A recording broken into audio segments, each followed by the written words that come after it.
My name is Sarah Winters, and I've been working the overnight shift at WMER 104.3 FM for exactly 3 nights when I found the list. 3 nights isn't long enough to understand any job, really, especially not one where your trainer quits halfway through showing you the ropes. But that's what happened with Marcus, the guy who was supposed to teach me everything about running the graveyard shift at Gilead, Maine's only radio station. One week he was walking me through the broadcast console, explaining the difference between the main output and the monitor feed, and the next week he was gone. Not just quit and gave 2 weeks notice, gone.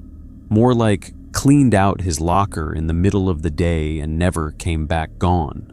The station manager, Dale Hendricks, told me Marcus had a family emergency in Ohio and wouldn't be returning.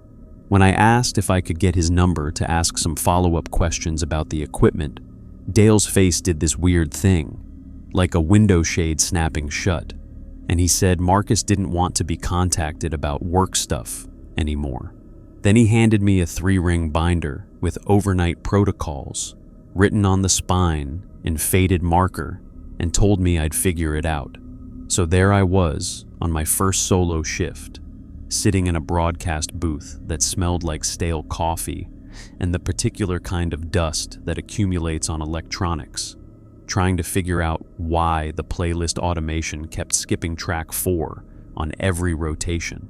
The booth wasn't much to look at, maybe 10 feet by 12, with soundproofing foam on the walls that had yellowed to the color of old newspaper. The broadcast console stretched across the main desk, all sliders and glowing VU meters and buttons labeled with Dymo tape that was peeling at the edges.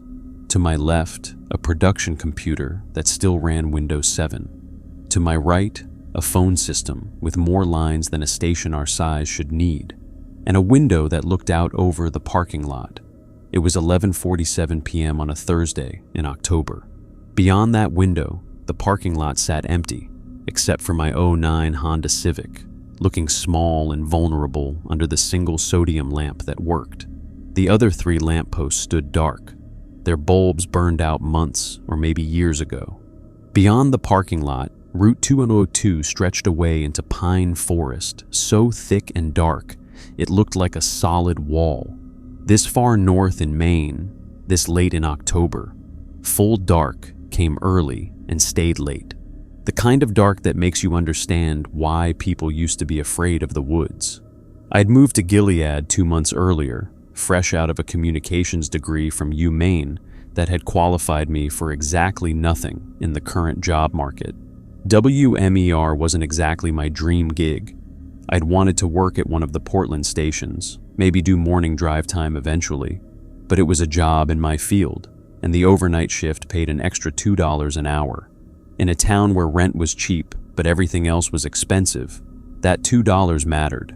The station itself was a low, flat building that looked like it had started life as something else, a medical office maybe, or a small warehouse, before being converted sometime in the 70s. Brown brick, flat roof, narrow windows with that amber tint that's supposed to save on cooling costs.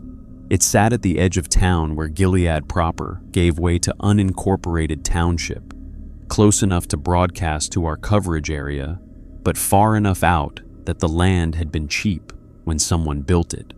I was queuing up the midnight station identification, WMER, 104.3 FM, Gilead, Maine, serving the Western Mountains with the best mix of classic hits and today's favorites, when I noticed the production booth door was slightly ajar. The production booth was separate from the main broadcast booth, connected by a small hallway lined with industrial shelving packed with old equipment and boxes of promotional materials from concerts that happened before I was born.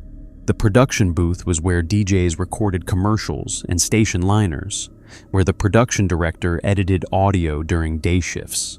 It was supposed to be locked during overnight hours. Dale had been specific about that during my abbreviated training.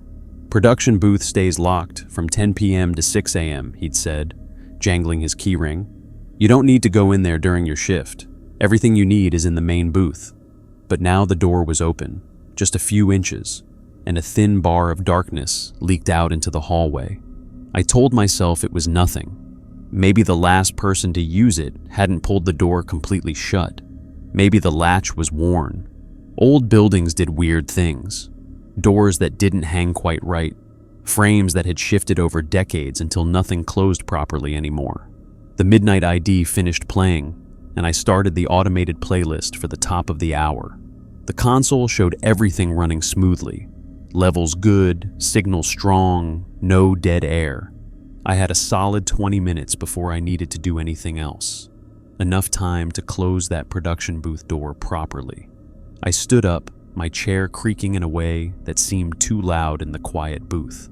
Through the window, I could see my breath making little clouds of fog on the glass. The building's heating was inconsistent at best, and the overnight hours, it barely seemed to work at all. I was wearing a flannel over a thermal shirt over a t-shirt, and I was still cold. The hallway was darker than it should have been. There were fluorescent lights overhead, but one was burned out and the other flickered occasionally, creating these weird strobing moments where shadows jumped and then settled back into place. The shelves on either side pressed in close, stacked with old reel-to-reel machines and vintage microphones and boxes labeled with dates from the 80s and 90s. The production booth door was definitely open. As I got closer, I could see the darkness inside wasn't total. There was a small equipment light maybe, or the standby indicator on the production computer. Just enough light to see the outline of the console, the acoustic foam on the walls, the cabinet doors beneath the counter. One of those cabinet doors was open too. I felt something in my stomach shift, just slightly. That animal brain awareness that something isn't quite right, even when you can't articulate what. But I pushed it down. This was an old building, I was alone, and it was late. And of course, things would feel a little spooky. That was just normal. I reached for the light switch inside the production booth doorway. The fluorescence hummed to life, that distinctive sound like a wasp trapped in a jar, and the room resolved into mundane details. The production console, older than the one in the main booth, with sliding volume controls instead of rotary knobs. A computer monitor thick as a dictionary, microphone on a boom arm, and that open cabinet door revealing shelves packed with 3-ring binders and loose papers and CD cases. Something had fallen out of the cabinet, or been pulled out, maybe, and was lying on the floor. A clipboard with yellowed papers attached, the clip itself rusty at the edges. The top page had a coffee ring stain in the corner and lines of handwritten text. I picked it up. The paper felt brittle, like it might crumble if I wasn't careful. The handwriting was different from line to line, as if multiple people had added to it over time. Some entries were in blue ballpoint, others in pencil, others in black gel pen. At the top of the page, in careful block letters that had been traced over multiple times to make them darker, were 2 words: night rules. Below that, a list. 1. Never look out the parking lot window between 12 a.m. and 12:03 a.m. 2. If the request line rings more than twice in a row without stopping, do not answer it. Let it ring out. 3. Play track 7 from the red binder at exactly 2:47 a.m. Do not listen to the whole track. Stop it at 3:18. 4. If you see a man in the parking lot, do not acknowledge him. Do not wave. Do not make eye contact. Act as though he is not there. 5. The production booth door must remain closed and locked during your shift. If you find it open, close it immediately. 6. Dead air is dangerous after 3:00 a.m. Always have something broadcasting. 7. If the emergency alert system activates on its own, follow the protocols in the red binder exactly. 8. Do not enter the archived wing during overnight hours, no matter what you hear. 9. If someone calls from Harmony Hill, play dead air for exactly 90 seconds, then resume normal programming. 10. The lights in the parking lot will go out. This is normal. Do not go outside to check them. I read through the list twice, then a third time. My first reaction was to laugh. This had to be some kind of joke, right? The sort of thing bored DJs did to mess with the new person. Marcus had probably written it, or maybe someone before him, and left it here to freak me out. But something about the handwriting bothered me. The way different people had clearly added to it. The way some entries were faded and others fresh. The way that fifth rule had been underlined 3 times, the pen pressing hard enough to tear the paper slightly. I looked at my phone. 11:54 p.m. 6 minutes until that first rule took effect. The rational part of my brain said this was stupid, hazing, or someone's idea of a prank. But another part, that same animal brain part that had felt wrong about the open door, was already making calculations. The parking lot window was behind me when I sat at the console. I could just not turn around for 3 minutes. Easy enough. Wouldn't mean I believed in anything, just meant I was playing along with whatever this was. I carried the clipboard back to the main booth, closing and locking the production booth door behind me. Whatever else was on that list, Rule 5 seemed easy enough to follow. Back at the console, I checked the playlist. Everything running smoothly. The automated voice breaks were cued properly. I had nothing that needed my attention for another 15 minutes, at least. 11:57 p.m. I positioned myself at the console so I was facing the equipment, not the window. Told myself I was checking levels, making sure everything was broadcasting correctly. Not avoiding anything, just doing my job. 11:58 p.m. Through the glass of the booth, I could hear the building settling. Old structures did that. The metal contracted as temperatures dropped, joists shifted, HVAC systems clicked on and off. Perfectly normal sounds that seemed unnaturally loud in the silence between songs. 11:59 p.m. The song that was playing ended. Journey, Don't Stop Believin', because apparently even Maine radio stations can't resist the classics, and transitioned into the next track. REO Speedwagon, Keep On Loving You. The playlist skewed heavily toward late 70s and 80s rock, the kind of stuff that people in their 50s got nostalgic about. Midnight. I kept my eyes on the console, watched the VU meters bounce with the music, the needles swinging in their rhythmic dance, counted seconds in my head. 60, 100, 120. At 150 seconds, I heard something. A tapping sound, rhythmic, patient, coming from the window behind me. Tap, tap, tap, like knuckles on glass. Every muscle in my body went rigid. The rational brain was screaming that this was Marcus, or Dale, or someone playing a prank. But the animal brain knew that I was alone in this building, that my car was the only car in the parking lot, that there shouldn't be anyone out there to knock on anything. Tap, tap, tap. I gripped the edge of the console hard enough that my knuckles went white, kept staring straight ahead, counted down the remaining seconds with the precision of someone defusing a bomb. 3 minutes felt like 30. When my phone's clock finally clicked over to 12:03 a.m., the tapping stopped. The silence that followed was so profound it rang in my ears. I sat there for another full minute, heart hammering against my ribs before I slowly, so slowly, turned my chair around. The parking lot was empty.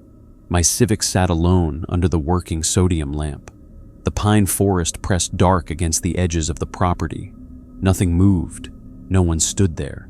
But in the center of the window, exactly at eye level where I would have been looking if I'd been sitting in my normal position, there was a handprint on the outside of the glass. The fingers were too long. I turned back to the console, pulled the clipboard into my lap, and started reading the rest of the rules very, very carefully. This wasn't a prank. Whatever this was, Marcus had known about it, and he'd run anyway. Now I understood why the overnight shift paid an extra $2 an hour. I was starting to think it wasn't nearly enough. The night was young, and I had 7 more hours until sunrise. I didn't go near that window for the rest of the first night. Instead, I sat at the console, reading and rereading the list of rules, trying to find some logic in them, some pattern that would make them make sense. Track 7 from the red binder at 2:47 a.m., dead air being dangerous after 3:00 a.m., someone calling from a place called Harmony Hill, the archived wing, wherever that was. The red binder, at least, I could locate. It was on a shelf above the console, spine facing out, the only binder up there that was actually red instead of black or blue. I pulled it down carefully, half expecting something to jump out at me, but it was just a binder, heavy, old, the kind with metal rings that had started to rust at the edges. Inside were CD cases, each one numbered with a label maker, track 1 through track 12. No artist names, no song titles, just numbers. The CDs themselves looked old, not the commercial kind with printed labels, but the blank recordable type that people used in the early 2000s. Someone had written on them with Sharpie, but the ink had faded until the numbers were barely legible. I checked the clock, 12:47 a.m., 2 hours until I'd need to play track 7. I slid the binder back onto the shelf and tried to focus on the normal parts of my job, reading the weather forecast at the top of the hour, running the pre-recorded commercials, making sure the automation didn't glitch. But I couldn't stop thinking about that handprint, about the tapping that had come from exactly where someone would stand if they were looking in at me, about the fact that the list said, "If you see a man in the parking lot," as if this was an expected occurrence, something routine enough to need a protocol. By the time my shift ended at 6 a.m., the sky had lightened to that particular shade of gray that passes for dawn in late October in Maine. I'd followed the rules, played track 7 at exactly 2:47.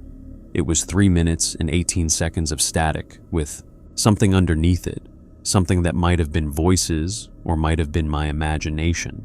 Kept the dead air to an absolute minimum, stayed away from the window. Nothing else had happened. No more tapping. No calls from Harmony Hill. No sounds from the archived wing. I drove home as the sun finally broke over the tree line, went to my apartment, pulled the blackout curtains closed, and slept like the dead until 3 in the afternoon. When I woke up, I'd almost convinced myself I'd imagined the whole thing. Almost. The second night started the same as the first. I arrived at 9:45 p.m., gave Dale a wave as he was heading out. He grunted something that might have been "good evening" and kept walking, and let myself into the building with the key card that was supposed to only work for the front door and the broadcast booth. The station was different at night. I'd noticed it the first night, but had chalked it up to new job nerves. Now I paid attention to it. The fluorescent lights in the hallway seemed dimmer after dark, even though that didn't make logical sense. The air smelled different, less like coffee and paper, more like something mineral and cold, like the smell of a basement or a cave. The building settled and creaked in ways that daytime buildings didn't. I made my way to the broadcast booth and started the handoff procedures. There was no one to hand off from. The evening DJ, a guy named Rick, who looked about 60 and had been with the station since the 80s, always left at 9 on the dot. The automation ran from 9 to 10, and then I took over live. The clipboard with the rules was where I'd left it, tucked into the drawer under the console. I pulled it out and read through them again. In the light of day, back in my apartment, I'd considered taking a picture of the list with my phone, maybe Googling some of this stuff. But something had stopped me. Some instinct that said these rules were meant to stay here, in this building, written on paper that could crumble to dust. Tonight I'd be ready. I'd followed the protocols exactly, and maybe, if nothing happened, I could start to relax. Chalk it all up to old building sounds, an overactive imagination, and stress from a new job. The first hour passed normally. I read the weather, cold front moving in, overnight lows in the 30s, chance of frost, and ran through the playlist.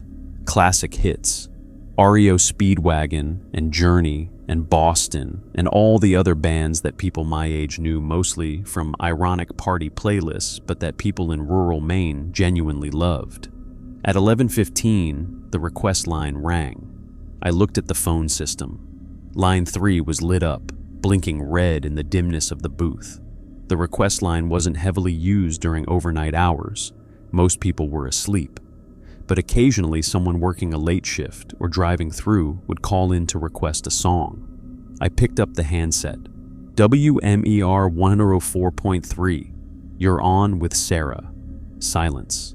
Not dead air silence, but the kind of silence that has presence to it. The sound of an open line with someone on the other end, breathing. Hello? I said. WMER request line? More silence. Then, just as I was about to hang up, a voice, male, older, with an accent I couldn't quite place. The words were slurred slightly, like he was talking through water. Play something for the children, he said. What song would you like to hear? Something for the children. They're so cold. A chill that had nothing to do with the building's inadequate heating ran down my spine. Sir, I need you to request a specific song. The line went dead. I hung up slowly, my hand not quite steady. Wrong number, maybe. Or someone drunk. Or just someone messing with the new DJ. Small towns were like that. Everyone knew everyone, and they'd know the station had hired someone new. At 11:47, I positioned myself at the console facing away from the window, counted down to midnight, waited for the tapping. It didn't come. Instead, at 12:01 a.m., the broadcast console started picking up interference. It began as a low hum underneath the music, barely noticeable. I thought at first it was a problem with the transmission, maybe something environmental, but it grew steadily louder, and as it did, it resolved into something that made the hair on the back of my neck stand up. Singing. Children's voices, high and clear, singing in harmony. But the words weren't English. They weren't any language I recognized. The melody was strange too, modal, almost medieval, with intervals that sounded wrong to ears trained on Western music. I checked the console frantically. All the levels were normal. The song that was supposed to be playing, Foreigner, I Want to Know What Love Is, was showing on the display, the meters bouncing with its rhythm. But underneath it, bleeding through from somewhere, was that singing. I pulled up the station's monitoring software on the computer, the program that let me hear what was actually going out over the airwaves. The singing was there too, not just in my headphones, not just in the booth, actually broadcasting. Anyone listening to WMER right now was hearing this. My hands moved on autopilot, reaching for the failsafe, a button that would switch us to the emergency backup playlist, pre-recorded content that ran off a separate server. But as my finger hovered over it, I hesitated. The rules said dead air was dangerous after 3:00 a.m. They didn't say anything about switching to backup. What if that counted as dead air, that moment of transition? The singing grew louder. I could make out individual voices now, maybe a dozen of them, all children, all singing this weird modal melody that seemed to circle and circle without ever resolving. Under the words I didn't understand, I could hear something else, a kind of pleading quality, or maybe desperation. They're so cold, the man on the phone had said. The song ended, the Foreigner song, and transitioned automatically into the next track. The Eagles, Hotel California. The children's voices faded slightly, still present, but pushed further down in the mix, like they were coming from a distance now, instead of right beside me. I grabbed the clipboard and scanned the rules again. Nothing about singing, nothing about interference, nothing that told me what to do about this. But Rule 6 said dead air was dangerous after 3 o'clock a.m., which implied that keeping something broadcasting, anything broadcasting, was important. Maybe the music was doing something, drowning out the singing, or covering it, or I didn't know. I didn't understand any of this, but I left the playlist running. By 12:30, the singing had faded to almost nothing. By 1 o'clock a.m., it was gone entirely. The broadcast returned to normal, just the scheduled music, clean and clear, no interference. I checked the monitoring software every 5 minutes for the next hour, but whatever had been bleeding through had stopped. At 2:47 a.m., I played track 7 from the red binder. I'd thought about this moment all day, considered just not doing it, seeing what happened. But that handprint on the window, those 2 long fingers, had convinced me that these rules existed for a reason. So I queued up track 7, made sure my headphones were on so I could hear exactly what was playing, and hit play at exactly 2:47. Static, like I'd heard the night before. But tonight, with my full attention on it, I could hear more. Under the static were voices, the same children's voices from earlier, maybe, though it was hard to tell through the distortion. They were chanting something rhythmic, repetitive, and under that, a sound like wind, or breathing, or something moving through a confined space. I watched the timer. 3 minutes 18 seconds, the rule said. Stop it at 3:18. At 3 minutes, the static began to clear. The voices became more distinct. They were saying something in that same unknown language, over and over, with increasing urgency. At 3 minutes and 10 seconds, I heard something else, a sound like a door opening, and then footsteps, heavy footsteps, coming from somewhere in the recording, or coming from somewhere in the building. I couldn't tell which. My hand was on the stop button. At 3 minutes and 15 seconds, the footsteps stopped, and then a voice, much closer than the children's voices, spoke. It was the same voice from the phone call earlier. Male, older, words slurred like talking through water. She's listening, it said. She's finally... I hit stop at exactly 3 minutes and 18 seconds. The silence that followed was so complete that my ears rang. Even the ambient sound of the building seemed to have stopped. No settling, no HVAC, no hum of electronics. Just silence. Then, from somewhere in the station, a door slammed. I jumped hard enough that my knee hit the underside of the console. The playlist had already moved on to the next song, something by Fleetwood Mac, and the broadcast was continuing normally. But that slam had been real, physical, somewhere in the building, the hallway maybe, or the production booth, or the archived wing. I looked at the rules again. Rule 8, do not enter the archived wing during overnight hours, no matter what you hear. I didn't even know where the archived wing was. Marcus had never shown me. Dale had never mentioned it. But somewhere in this building, behind one of the doors I'd assumed led to storage or offices or utility spaces, there was a place I was not supposed to go, and something in that place wanted out. The rest of the night dragged. Every sound made me jump. Every transition between songs seemed too quiet, the dead air between tracks suddenly menacing in a way it had never been before. I kept the clipboard in my lap, checking and rechecking the rules, making sure I wasn't missing anything. At 3:47 a.m., the request line rang again. I stared at it. Line 3, blinking red. 1 ring, 2 rings. Rule 2, if the request line rings more than twice in a row without stopping, do not answer it. 3 rings, 4 rings. Let it ring out, the rule said. 5 rings, 6 rings. My hand wanted to pick it up. Training said you answered the phone when it rang. Customer service said you didn't let calls go to voicemail. But the rule said 7 rings, 8 rings. On the 9th ring, it stopped.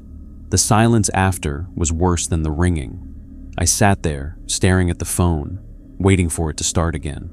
But line 3 went dark, and nothing else happened. At 6 a.m., when Rick showed up for the morning shift, I'd never been so happy to see another human being in my life. He looked at me, really looked at me, and something in his expression shifted. "You okay, Sarah?" "Fine," I lied. "Just a long night. They get longer," he said quietly. Then he added, "Marcus lasted 6 weeks." Before I could ask what he meant, he'd settled into the chair and was pulling up the morning playlist, effectively dismissing me.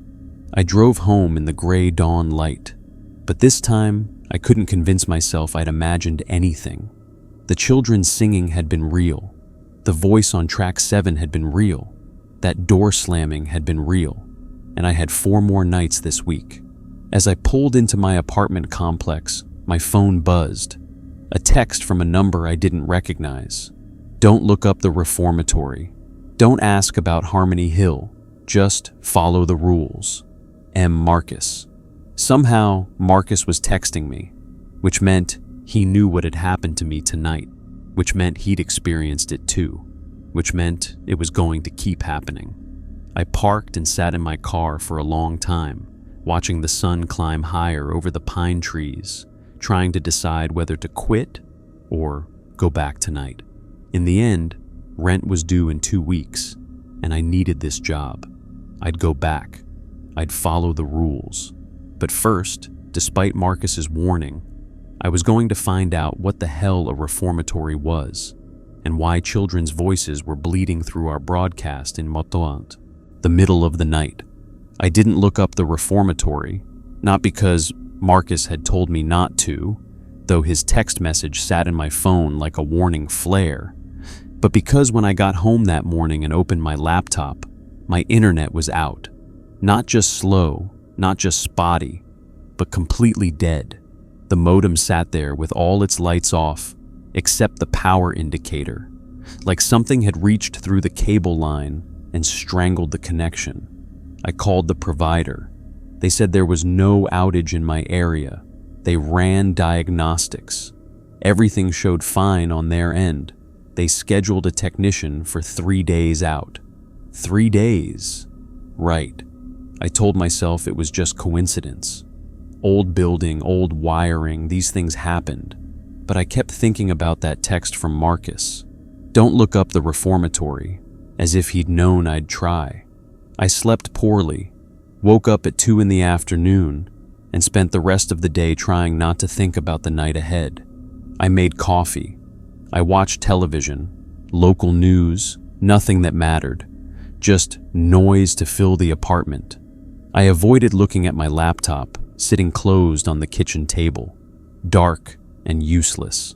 At 9:30 p.m., I drove back to the station. The parking lot was empty again, except for Rick's truck, which left at 9:15. I sat in my Civic for a few minutes after he'd gone, watching the station through my windshield. It was just a building, brown brick, flat roof, narrow windows. Nothing special, nothing sinister in the daylight, or what passed for daylight at this hour, the last purple remnants of dusk fading behind the tree line. But I couldn't shake the feeling that the building was watching me back.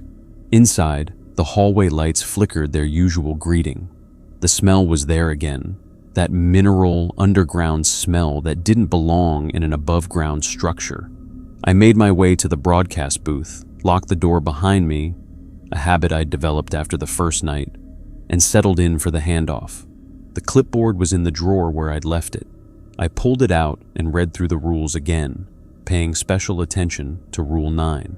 If someone calls from Harmony Hill, play dead air for exactly 90 seconds, then resume normal programming. Harmony Hill. Marcus had mentioned it in his text. Don't ask about it, he'd said. But what was it? A neighborhood? A street? And why would someone calling from there require 90 seconds of dead air? The same dead air that was supposed to be dangerous after 3:00 a.m. The first 2 hours passed without incident. No interference, no singing, no calls on the request line. Just the regular playlist, rotating through its familiar cycle of classic rock and 80s hits. I almost let myself relax. Then, at 11:47, my cell phone rang. Not the station line, my personal cell, sitting on the console next to my coffee mug. The screen lit up with a number I didn't recognize, a local area code, but not one I'd seen before. I should have let it go to voicemail. I had 4 minutes until midnight, until I needed to be positioned away from the window. But something made me answer it. Hello? Static, just for a moment. Then a woman's voice, thin and distant, like she was calling from very far away. Sarah Winters? Yes? Who is this? My name is Catherine Marsh. I'm calling from Harmony Hill. Every muscle in my body went rigid. I looked at the clock. 11:48. The request line sat silent. This was my personal phone.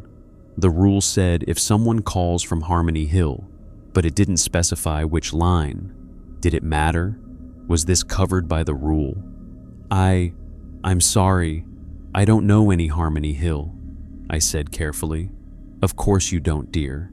Not many people do anymore. But I know you. I know you're working at the station now. I know you're sitting in that booth all alone, night after night. My throat had gone dry. I need you to play something for me. For us. It's been so long since we've heard music, since we've heard anything but the silence. This was wrong. Everything about this was wrong. The woman's voice had an odd quality to it, like she was speaking slightly out of sync with herself, the words arriving a fraction of a second after her mouth formed them. Ma'am, this is my personal phone. If you want to request a song, you need to call the station line. The station line doesn't reach us anymore. It hasn't for years, but you can reach us. You're sitting right there, right where you need to be. All you have to do is play what we need. What do you need? Track 11, from the red binder. Play it at midnight, and we can finally... I hung up. My hand was shaking. Track 11. The red binder had 12 CDs, and the rules only specified track 7 at 2:47 a.m. Nothing about track 11. Nothing about playing anything at midnight. But she'd known my name, known where I was sitting, known about the red binder. I checked the clock. 11:51. 9 minutes until midnight. I needed to face away from the window, but I also needed to think. If that was a call from Harmony Hill, I was supposed to play Dead Air for 90 seconds. But the call hadn't come through at the station line, and I hadn't played Dead Air, I'd just hung up. Had I broken the rule? And if I had, what happened when you broke the rules? I positioned myself at the console, facing away from the parking lot window. My cell phone sat there on the desk, dark and silent now. I thought about Marcus's text, about the woman's voice, asking, no, not asking, telling me to play track 11. At 11:59, I heard the tapping start, but this time it wasn't coming from the window. It was coming from inside the building, from the hallway, a rhythmic tapping, like knuckles on drywall, moving slowly closer to the booth. Tap, tap, tap. I kept my eyes on the console. Midnight clicked over on the clock. The tapping continued, getting closer, passing the production booth, approaching the broadcast booth door. Tap, tap, tap. The door was locked. I'd locked it. I always locked it. The tapping stopped directly outside the booth. I sat frozen, staring at the VU meters bouncing with the music. Boston, more than a feeling. Trying not to breathe too loudly. Trying not to think about what was standing just outside that door. Seconds ticked by. 1 minute, 2 minutes. At 12:03, the presence outside the door withdrew. I heard footsteps, not tapping now, but actual footsteps, moving back down the hallway, away from the booth, toward the back of the station, toward what I was starting to suspect was the archived wing. When I was certain it was gone, I finally turned to look at the window. No handprint tonight. The parking lot was empty, my Civic sitting alone under the sodium lamp. Everything normal, except it wasn't, because that thing had been inside the building with me. At 12:37 a.m., the station's request line rang. Line 3, blinking red. I stared at it, counting rings. 1, 2. Rule 2 said, if it rings more than twice without stopping, don't answer. 3 rings, 4 rings. But what if this was the legitimate consequence of hanging up on the Harmony Hill call? What if by not following through with the dead air protocol, I'd made things worse? 5 rings, 6 rings. On the 7th ring, I picked up. WMER 104.3, you're on with Sarah. The voice that answered wasn't the woman's voice. It was a child. A little girl, maybe 7 or 8 years old, speaking very carefully like she was reciting something memorized. Hello, my name is Emma Pritchard. I'm calling from Harmony Hill. I would like to request a song. Every instinct screamed at me to hang up, but I'd already broken the rule once tonight. And something about the little girl's voice, the mechanical way she spoke, the odd flatness to her tone, made me think hanging up again would be even worse. What would you like to hear, Emma? I would like to hear Für Elise by Ludwig van Beethoven. It was my favorite when I was learning piano. Before what? Silence. Then, in a completely different voice, older, masculine, the same slurred quality as the man from the previous night, the child said, before we burned. The line went dead. I sat there, receiver in hand, my brain trying to process what I'd just heard. A child's voice that had switched mid-conversation to an adult's voice, calling from a place that apparently didn't exist anymore, requesting a classical piece that we definitely didn't have in our rotation of classic rock and 80s hits. Rule 9. If someone calls from Harmony Hill, play dead air for exactly 90 seconds, then resume normal programming. I looked at the clock. 12:39 a.m. Dead air for 90 seconds. Right now. My hands moved before I could second-guess myself. I reached for the console and killed the output.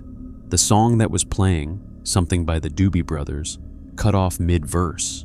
The VU meters dropped to 0. The only sound was the hum of the equipment and my own breathing. The monitoring software showed what was going out over the airwaves. Nothing. Pure silence. Dead air. Anyone listening right now would be hearing nothing. In radio terms, it was a disaster. Dead air meant technical failure, meant people changing the station, meant angry calls from the station manager. But the rules said 90 seconds. I counted 1 Mississippi, 2 Mississippi, 3 Mississippi. At 15 seconds, the lights in the booth flickered. At 30 seconds, the temperature dropped. I could see my breath suddenly, little clouds of condensation in the air. At 45 seconds, I heard them. Footsteps, multiple sets moving through the building. Children's footsteps, light and quick, running through hallways that should be empty. And voices, not singing now, but talking, laughing. The sound of children playing, getting closer. At 60 seconds, the broadcast booth door handle rattled. I kept my eyes on the clock, kept counting. The handle rattled harder, like something was trying to get in, frustrated by the lock. At 75 seconds, something slammed against the door hard enough that I felt the vibration through the floor. 15 seconds left. Another slam. The door shuddered in its frame. The voices outside were louder now, not playing anymore, but screaming. High, terrified screams that raised every hair on my body. 10 seconds. The door handle turned, but I'd locked it. 5 seconds. The handle turned all the way. The lock clicked open. The door began to swing inward. At exactly 90 seconds, I brought the broadcast back up. Music flooded the booth. Journey, Don't Stop Believin'. And the moment it did, everything stopped. The door stopped moving. The screaming cut off. The temperature returned to normal. The children's footsteps faded like they'd never been there. The door stood open about 6 inches. Beyond it, the hallway was empty, dark and empty and silent. I sat there for a full minute, just breathing, before I got up and closed the door. Locked it again. Tested the handle to make sure it was secure. Through the narrow window in the door, I could see down the hallway to where it terminated in a T-junction. Left, it led back to the front entrance. Right led deeper into the building, toward areas I hadn't explored. As I watched, a figure moved across the junction. Small, child-sized, there and gone in less than a second. I backed away from the door. At 2:47 a.m. I played track 7 from the red binder, stopping it at exactly 3 minutes and 18 seconds. The voice that had been about to say something more cut off mid-word, and again I heard that door slam somewhere deep in the station. The rest of the night I spent in a state of hypervigilance, jumping at every sound, checking and rechecking the door lock, making sure the playlist kept running without any gaps. No more calls came in. No more interference bled through the broadcast. Nothing else happened. But at 5:47 a.m., with dawn just starting to gray the sky outside, my cell phone buzzed with a text. The number was the same one that had called at 11:47, the one that had said it was Catherine Marsh, calling from Harmony Hill. The message read, "You should have played track 11. Now they know you're listening. Now they know you can hear them. The door is opening, Sarah, and you're the one holding the key." Below that, an attachment, a photo. I didn't want to open it. Every survival instinct said, "Don't look." But my thumb was already tapping the screen, and the image loaded before I could stop it. It was a class photo, black and white, faded with age. 23 children arranged in 3 rows, all wearing similar clothing, uniforms maybe, standing in front of a brick building. The photo was dated at the bottom in careful script. Gilead Reformatory for Children, class of 1951. The children weren't smiling. They stared at the camera with flat, empty expressions. And behind them, visible through a window in the building, was a figure, tall, indistinct, with arms that hung too long at its sides. I zoomed in on the figure, my hand shaking. Its head was turned toward the camera, toward the children. Its face was a blur, but I could make out enough to see that it was smiling. At 6 a.m., Rick showed up for the morning shift. He took one look at me and swore softly. "What happened?" "Call," I managed. "From Harmony Hill." His face went pale. "Jesus, did you?" I played the dead air. 90 seconds. "All of it?" "Yes." He let out a breath he'd been holding. Okay, that's good. That's the protocol." He paused. "Did anything else happen?" I almost told him about the door opening, about the figure in the hallway, about the text message and the photo. But something stopped me. Some instinct that said the more people knew, the more danger they were in. "No," I lied. "Nothing else." He didn't believe me. I could see it in his eyes, but he nodded anyway. "Get some rest, Sarah. And tonight you might want to look at the archived logs. If you're ready." "Where's the archived wing?" He pointed down the hallway, toward the T-junction. "Right at the T, all the way to the end. There's a door marked storage. That's it." He paused. "Rule 8 says don't go in there during overnight hours. So, if you're going to look, do it before 10 p.m.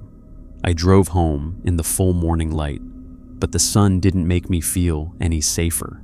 I kept checking my rearview mirror, half expecting to see a child-sized figure in the back seat, or That tall figure with the two long arms standing at the side of the road.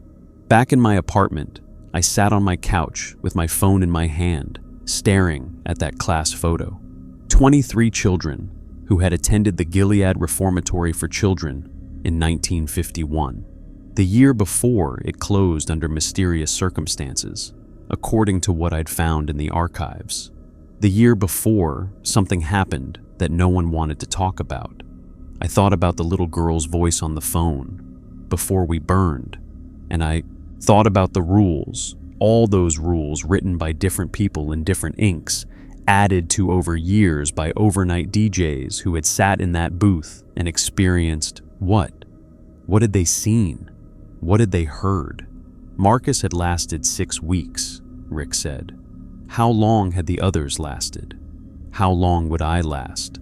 I had 3 more shifts this week, and tonight, before my shift started, I was going to the archived wing because I needed to understand what I was dealing with. I needed to know why children from 1951 were calling a radio station in 2024, and why their voices were bleeding through our broadcasts, and what the hell had happened at the Gilead Reformatory for Children. I needed to know what lived in that building with me during the overnight hours, and I needed to know if there was any way to make it stop. I arrived at the station at 8:30 p.m., an hour and a half before my shift started. The parking lot was still occupied. Rick's truck, Dale's sedan, and a Honda I didn't recognize that probably belonged to Janet, the production director who worked until 9. I wanted people in the building when I went into the archived wing. The rule said don't enter during overnight hours, which I interpreted as after 10 p.m. But even with that technicality, I didn't want to be alone back there. Dale was in his office when I walked past, door half open, hunched over paperwork that looked like FCC compliance forms. He glanced up, did a double take when he saw me. "You're early. Wanted to get familiar with the building," I said, keeping my voice casual. "Where's the archived material kept? Old logs, that sort of thing?" Something flickered across his face. Not quite fear, but close. Wariness, maybe. "Why do you need the archives?" "Just curious about the station's history.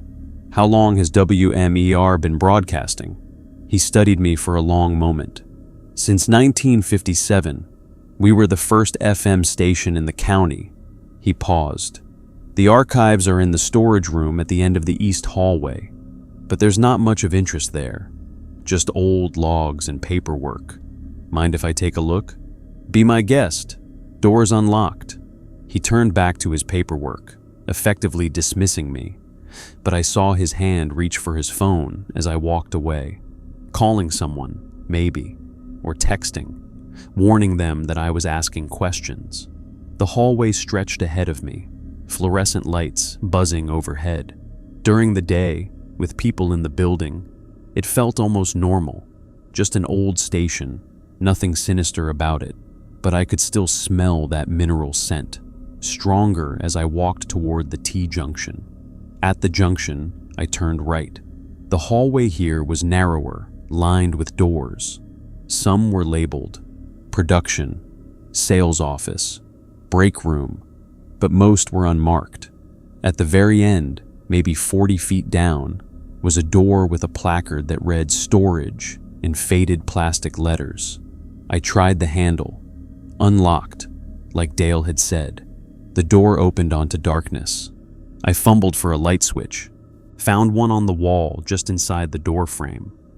The lights that came on were different from the fluorescents in the hallway. Older, incandescent bulbs and ceramic fixtures that cast a warm yellow glow. The archived wing wasn't what I'd expected. I'd been imagining a storage closet, maybe a small room with filing cabinets. Instead, I was looking at what had clearly once been a larger space that had been subdivided. The immediate room was maybe 20 by 20, with industrial shelving units lining 3 walls. The 4th wall had another door, this one marked Records Room. The shelves were packed with exactly what you'd expect from a radio station's archives. Boxes of old promotional materials, stacks of vinyl records in paper sleeves, filing cabinets with drawers labeled by year. But there was other stuff too, older stuff that didn't quite fit. A row of reel-to-reel tape machines that looked like they belonged in a museum, a box of what appeared to be punch cards, and, on the top shelf in the corner, a series of ledgers bound in cracked leather. I pulled down the nearest ledger. The cover had a date stamped in gold leaf, 1957 to 1960. Inside, handwritten entries in careful script. Broadcast logs, I realized.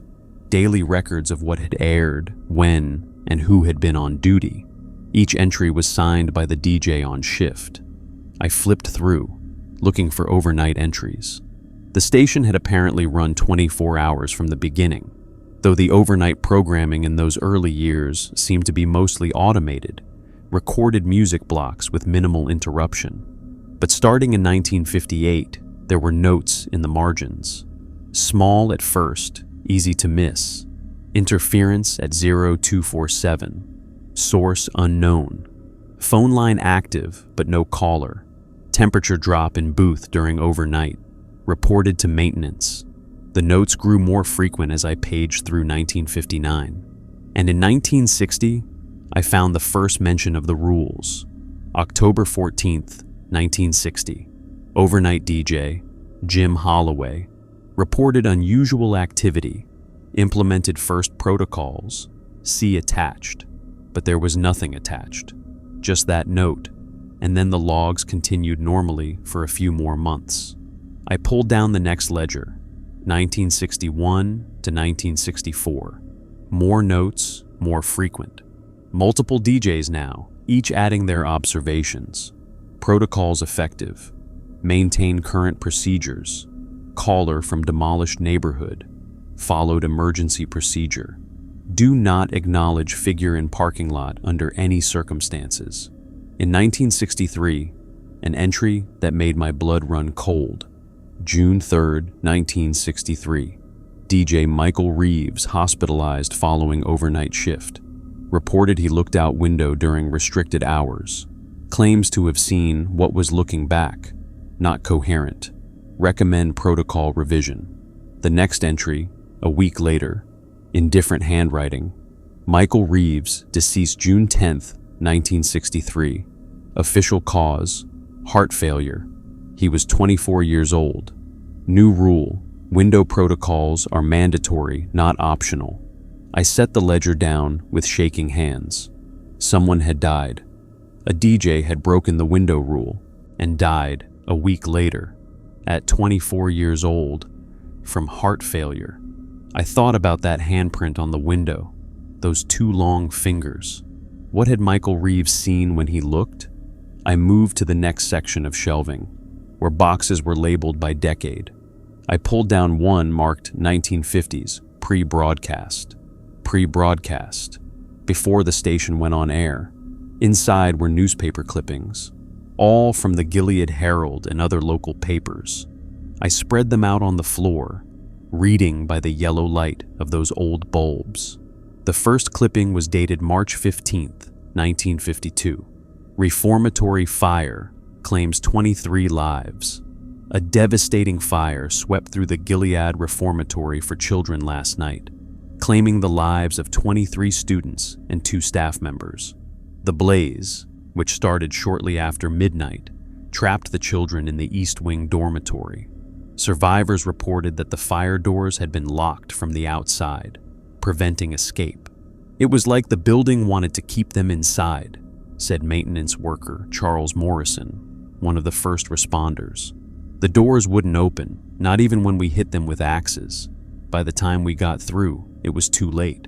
The cause of the fire remains under investigation, though preliminary reports suggest it may have started in the basement furnace room. The reformatory has been temporarily closed, pending investigation. The next clipping, dated April 3rd, 1952. Reformatory to close, permanently. Following last month's tragic fire, the state has announced that the Gilead Reformatory for Children will be permanently closed. The decision comes after investigators found numerous safety violations and reports of abuse dating back years. The conditions at this facility were unconscionable, stated Governor Frederick Payne. The children placed in our care deserved better. We failed them. The building will be demolished, with the land sold to private interests. But there was a third clipping, smaller, from a back page of the paper, dated June 1952. Local businessman purchases reformatory site. The property formerly occupied by the Gilead Reformatory has been purchased by Harold Winters, owner of Winters Broadcasting Company. Mr. Winters announced plans to construct a radio station on the site, which he says will bring new life to this tragic location. When asked about concerns regarding the property's history, Mr. Winters stated, "The past is the past. We're focused on the future." Construction is expected to begin in spring 1953, with the station to begin broadcasting in 1957. Winters, Harold Winters. My last name was Winters. I sat there on the floor of the archived wing, surrounded by old papers and ledgers, trying to process this. It had to be a coincidence. Winters wasn't an uncommon name. Just because the man who'd built this station on top of a reformatory where 23 children burned to death happened to have the same last name as me didn't mean. My phone buzzed. A text from an unknown number. "You're starting to understand." Good. But understanding won't save you. Nothing saved us. The children of Harmony Hill, Harmony Hill. I shuffled through the clippings again, looking for that name. Found it in a sidebar to one of the articles. The children who perished in the fire were residents of the reformatory's Harmony Hill Dormitory, named for the town's original settlement. The dormitory housed children aged 6 to 12 who had been committed for various offenses, including truancy, theft, and moral delinquency. Harmony Hill wasn't a neighborhood, it was a dormitory, the East Wing dormitory where the children had been trapped when the fire started, the one where the doors had been locked from the outside. I checked the time, 9:15 p.m., 45 minutes until my shift started, 15 minutes until I needed to be out of here if I was going to follow Rule 8. I stood and moved to the second door, the one marked Records Room. This one was locked, but the key hung on a hook right beside it, an old brass key that looked like it belonged to a much older building.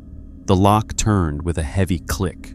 The room beyond was smaller, maybe 10 by 12, and lined floor to ceiling with filing cabinets. But it was what sat in the center of the room that stopped me cold. A microphone, old, vintage, the kind that radio announcers used in the 1940s. It sat on a small table, connected to nothing. No cables, no equipment, no power source. Just the microphone, standing alone in the center of the room. And around it, arranged in a circle, were 23 small chairs. Children's chairs, the kind you'd find in an elementary school classroom. I backed out of the room slowly, not taking my eyes off those chairs. Something about the arrangement felt deliberate, ritualistic, like the microphone was the center of a ceremony and the chairs were for an audience, or for participants.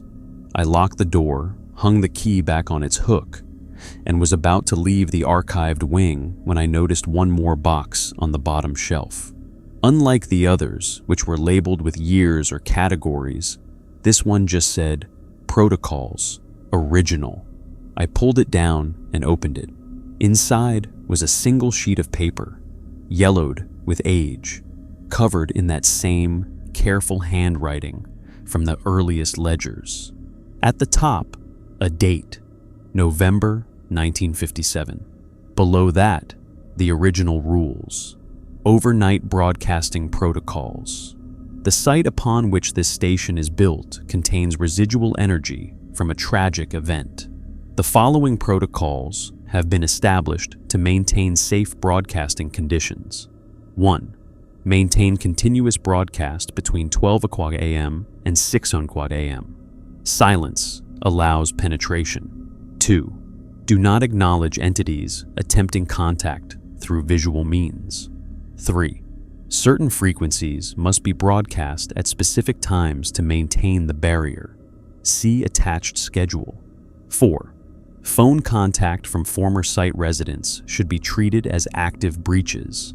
Emergency protocol: 90 seconds of silence to reset the barrier, then resume immediately. 5. Physical spaces connected to the original structure must not be accessed during hours of highest activity, 10 p.m., 6 a.m. These protocols are not negotiable. They are not superstition. They are survival. Harold Winters, station owner. Harold Winters had known. He'd built the station here knowing what had happened, knowing something lingered, and he'd created the rules to contain it. The broadcasts weren't just entertainment. They were a barrier, a wall of sound keeping something on the other side. And every night, I was the one maintaining that wall. My phone said 9:47 p.m. I needed to get out of here. But as I was putting the box back, I saw something else. A photograph that had slipped down between two boxes. I pulled it out. It was the same class photo from the text message. The Gilead Reformatory for Children, class of 1951. 23 children staring at the camera with dead eyes. And behind them, through the window, that tall figure with the two long arms. But this photo was larger, higher resolution. I could see details I'd missed before. The children weren't standing in front of a building. They were standing in front of a brick wall. And on the wall, partially visible behind the last row of children, was a sign. Harmony Hill Dormitory, East Wing. I turned the photo over. On the back, written in pencil, March 14th, 1952. One day before the fire. He made us pose for the photograph. He wanted to remember their faces. Below that, in different handwriting, added later, the doors were locked from the outside. We know who did it. The children know. They've always known. A sound made me look up. The door to the records room was open. I'd locked it. I'd hung the key back on its hook, but now it stood open, and from inside the room I could hear something. Breathing. Multiple sources of breathing. Like 23 people were standing in there, in the dark, breathing in unison. The lights in the archived wing flickered. I ran. Down the hallway, the breathing following me. Or maybe it was footsteps. I couldn't tell anymore. I burst through the T-junction, nearly colliding with Janet, who was leaving for the night. Jesus, Sarah, are you okay? I looked back down the hallway. Empty. The lights were steady. The archived wing door stood closed. Fine, I gasped. Just thought I saw a mouse. She gave me a strange look, but didn't press. Have a good shift. I made it to the broadcast booth and locked the door behind me, my heart hammering. The clock on the wall said 9:54 p.m. 6 minutes until 10. 6 minutes until overnight hours began and the rules went into full effect. I pulled out the clipboard and read through the rules again, but now I understood them differently. They weren't arbitrary. They weren't hazing. They were a containment protocol designed to keep 23 dead children and whatever had killed them from breaking through into our world. And every night, I was the only thing standing between them and that breach. My phone buzzed one more time. Another text from the unknown number. You found the chairs. You found the photograph. You're learning the truth. But there's one more thing you need to know, Sarah Winters. One more thing about your name. About why you're really here. About what you inherited. Harold Winters was your great-grandfather, and he's the one who locked the doors. The clock hit 10:00 p.m. The lights in the station dimmed, and from somewhere deep in the building, I heard children singing. My shift had begun. The singing was different this time. Not the modal, otherworldly melody I'd heard bleeding through the broadcast before. This was something I recognized. A children's song. The kind you'd learn in elementary school. Row, row, row your boat. Sung in a round by multiple voices. echoing through the building's ventilation system or the walls themselves. Life is but a dream. I sat frozen at the console, the text message still glowing on my phone screen. Harold Winters was your great-grandfather, and he's the one who locked the doors. It couldn't be true. My family was from southern Maine, not Gilead. My father had never mentioned anyone named Harold, never talked about owning a radio station but then I remembered something. A conversation at a family gathering years ago, back when my grandmother was still alive. She'd been drinking wine, getting nostalgic, and she'd said something about my grandfather's father, how he'd made bad choices and couldn't live with what he'd done, how he'd hanged himself in 1963, the same year Michael Reeves died, the same year a DJ had looked out the window at the wrong time and seen what was looking back. I pulled up the search function on my phone, bypassing the still dead home internet by using cellular data, typed in Harold Winters obituary, Maine, 1963. The results loaded slowly, but they loaded. A scanned newspaper clipping from the Gilead Herald, June 15th, 1963. Station owner dies in apparent suicide. Harold Winters, 62, owner of WMER 104.3 FM, was found dead in his home Tuesday morning. Police are treating the death as suicide. Winters, who founded the station in 1957, had recently been hospitalized for what family members described as a nervous condition. He is survived by his son, Robert Winters, and 2 grandchildren. Robert Winters, my grandfather's name. The singing grew louder, more insistent. I could make out individual voices now. A little girl with a lisp, a boy whose voice cracked on the high notes, another child who was slightly off-key. 23 different voices, each distinct, each real, each dead for 72 years. I forced myself to focus on the console, on the mundane reality of my job. The playlist was running smoothly. REO Speedwagon transitioning into Foreigner. Everything normal on the surface. But underneath, bleeding through, at a frequency just barely audible, that singing continued. Merrily, merrily, merrily, merrily. At 10:47, I positioned myself away from the window, counted down to 11 Huncock, waited for the tapping. It came at 11:01, but not from the window this time. It came from inside the broadcast booth itself, from the walls. Tap, tap, tap, circling around the room, moving behind the sound-dampening foam, traveling through the space between the walls and the insulation. Something was in the walls with me. I kept my eyes on the console, on the VU meters and the playlist display, refusing to look at the foam panels where the tapping was loudest. Rule 2 was clear about not acknowledging visual contact, but the rule didn't say anything about sound. Maybe because sound was inevitable. Maybe because you couldn't avoid hearing them, only seeing them. At 11:03, the tapping stopped. The singing continued. I made it through the next hour by focusing on small tasks, checking signal levels, reviewing the weather forecast for my midnight reading, organizing the CD library, anything to keep my hands busy and my mind away from what I'd learned in the archived wing. My great-grandfather had built this station on top of a reformatory where children died, had created the protocols to contain whatever lingered, had killed himself the same year a DJ died from looking out the window at the wrong time. What had he seen? What had Harold Winters seen that made him hang himself? And why had he locked those doors on the night of the fire? At 12:39 a.m., I expected the phone to ring.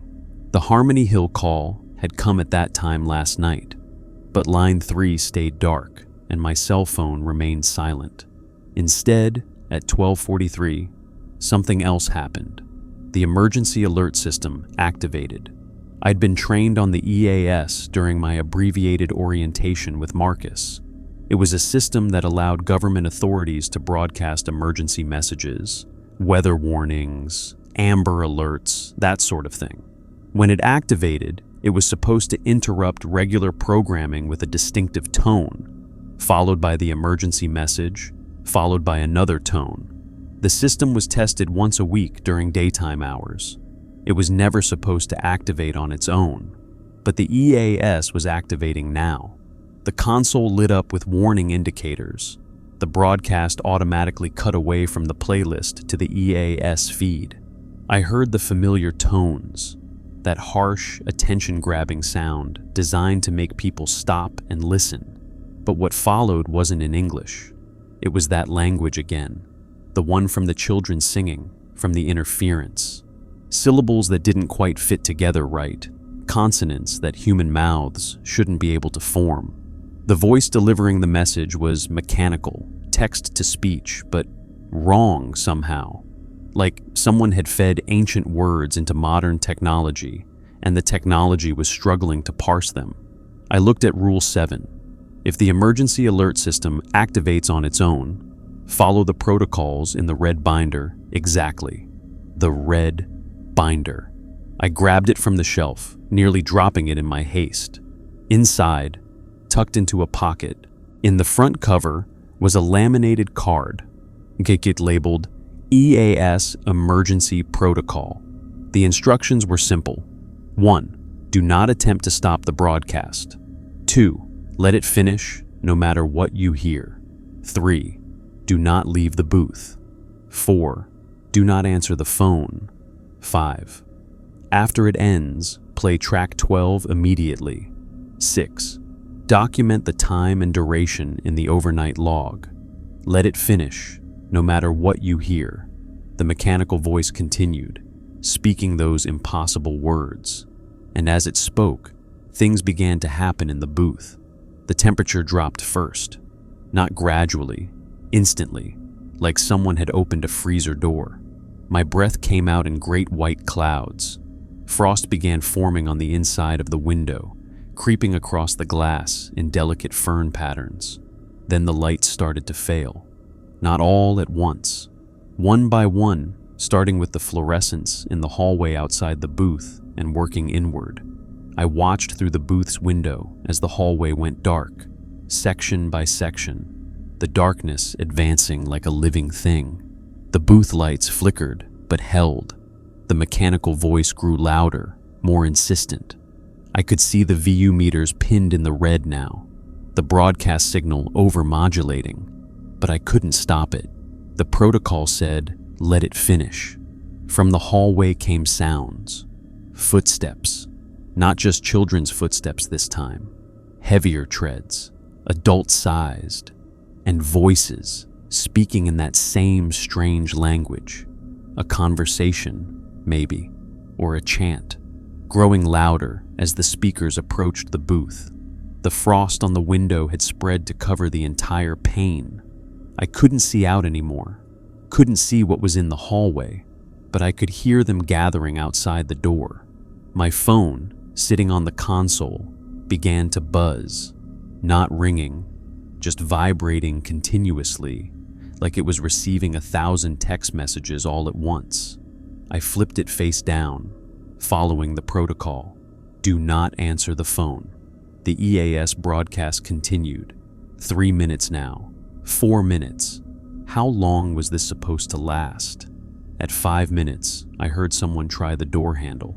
The lock held, but I could hear them testing it, rattling it gently at first, then more forcefully, not trying to break in, trying to get my attention, trying to make me open it. At 6 minutes, a child's voice spoke, very close to the door, not in that strange language, but in English, clear and bright and terribly young. Sarah? Sarah, can you let us in? It's so cold out here. We've been cold for so long. I gripped the edge of the console until my knuckles went white, kept my eyes on the EAS warning lights. Do not leave the booth. Please, Sarah, we know you're in there. We know you can hear us. Your great-grandfather promised he'd let us out. He promised. Another voice, equally young. He locked the doors. He knew what was going to happen, and he locked the doors anyway. We burned, Sarah. We burned and we screamed, and no one came. But you can make it right. You have his blood. You can open the door. They weren't talking about the booth door. They were talking about something else. Some other door. Some other threshold that separated their world from mine. At 7 minutes, the mechanical voice stopped. The silence that followed was total. No singing, no footsteps, no voices. Even the ambient sound of the building was gone, like I was sitting in a vacuum. Then I heard the crying. It started soft. One child, somewhere in the building, sobbing quietly. Then another joined in, and another. Within seconds, it was a chorus of weeping. 23 children crying in the darkness. Their grief so profound and ancient, it made my chest ache. They weren't trying to be scary anymore. They weren't trying to threaten or manipulate. They were just crying because they'd been crying for 72 years and they didn't know how to stop. At 8 minutes, my professional monitoring software showed the EAS broadcast ending. The final tones played, that same harsh alert sound, and then silence. The protocol said, "Play track 12 immediately." I pulled the red binder into my lap with shaking hands, found CD number 12, and loaded it into the player. Hit play without even queuing it up first. What came out wasn't music. It was a voice. Male, older, shaking with emotion, speaking directly into a microphone, like a confession. "My name is Harold Winters. I'm recording this on November 3rd, 1957, the day before WMER goes on air. If you're hearing this, it means the protocols failed. It means they've broken through." I sat paralyzed, listening to my great-grandfather's voice emerging from speakers installed decades after his death. I need to explain what I did. I need someone to understand, even if they can't forgive. In 1952, I was on the board of directors for the Gilead Reformatory. We were losing money. The state was threatening to shut us down. But we had made contact with something that lived in the land where the reformatory was built. Something old. The crying in the building had stopped. They were listening too. It offered us a bargain, power, prosperity, everything we wanted. All it needed permission. It needed us to make a choice. 23 children, that's what it asked for. 23 children, freely given. Harold Winters' voice broke. We thought it was symbolic. We thought it was just a ritual, that nothing would really happen. We locked the doors because it told us to. We started the fire because it told us to. And then they started screaming. I felt sick. I built this station on the site because I thought I could contain it. I thought if I maintained a constant broadcast, if I kept filling the air with sound, I could keep it locked in the ground where it belongs. The protocols work. They've worked for 5 years, but I'm dying. Cancer, maybe punishment, maybe just bad luck, and I need someone to know the truth. The broadcasts aren't protecting the town from them. The broadcasts are protecting them from it. The children are trying to warn you. They're trying to stop you from feeding it, because every night you broadcast, every night you maintain that barrier, you're not keeping them contained. You're keeping it fed. Static filled the line. Then Harold's voice again, fainter now. Don't follow the protocols. Let them through. Let them finish what they started. It's the only way to... The recording cut off. I sat in the darkness of the booth. When had the lights gone out completely? Trying to process what I just heard. The protocols weren't containment. They were a feeding mechanism. Every night, I maintained the broadcast. I was giving it something. Energy, maybe. Attention. The fear of every person who worked the overnight shift. But if I stopped broadcasting, Rule 6 said dead air was dangerous after 3 o'clock a.m. If I stopped broadcasting, the children could break through. They could finish whatever they'd started 72 years ago when they died in that fire. They could finally reach the thing that had demanded their deaths. And what would happen to Gilead when they did?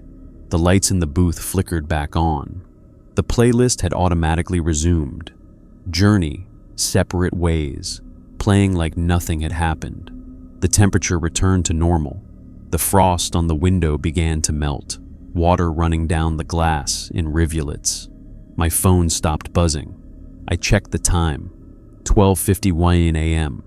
The entire EAS broadcast had lasted 8 minutes. I pulled the overnight log toward me, a physical book where DJs were supposed to record any unusual events, and found the most recent entries.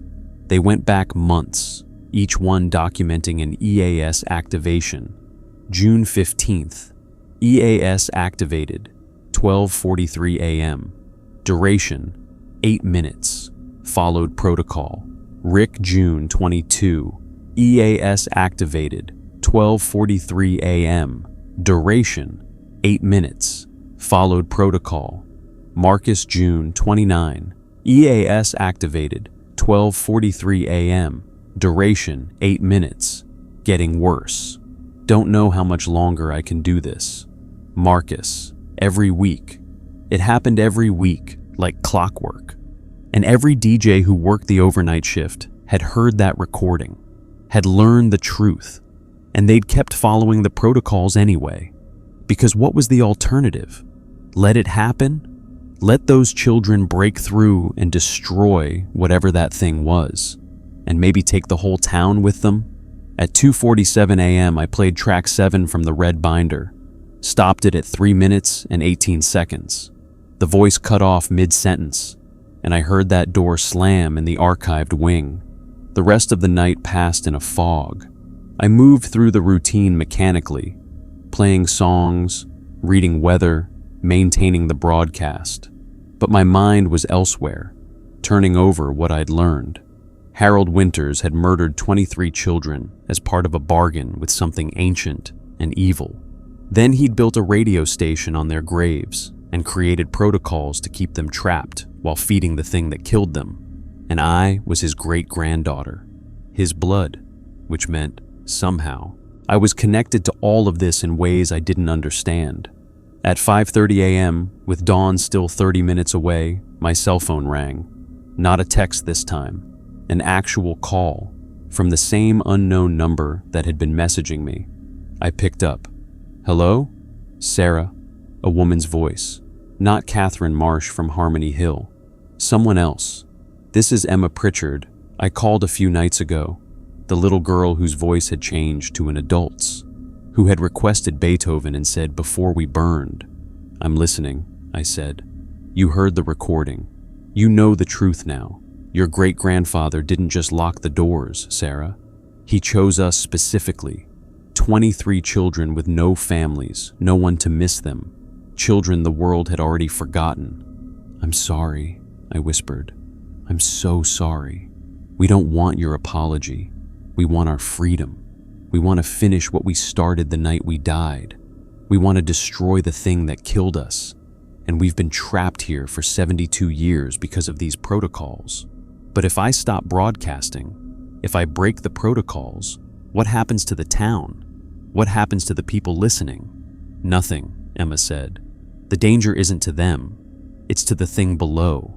It's grown fat on 70 years of fear and sound and attention.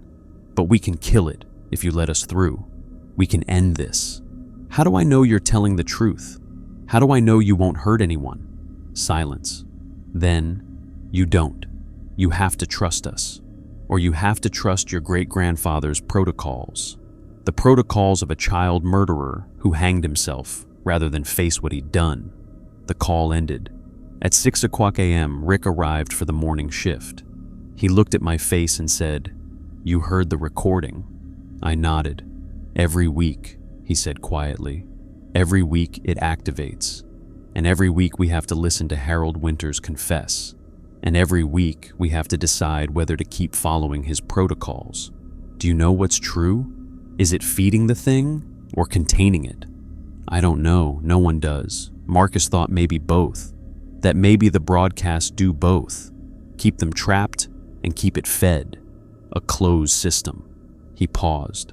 All I know is that I have 2 kids and a mortgage, and this town is my home. And I'm not willing to risk it on the word of dead children, no matter how much I sympathize with them. I drove home in the gray dawn, Rick's words echoing in my head. He'd chosen the town, chosen the living over the dead, and maybe that was the right choice. But I kept thinking about Emma Pritchard's voice, about 23 children who had been abandoned by the world and then burned alive as part of a bargain, about the fact that every night I worked this job, I was maintaining their prison. I had 3 more shifts this week, and somewhere in those 3 shifts, I was going to have to make a choice.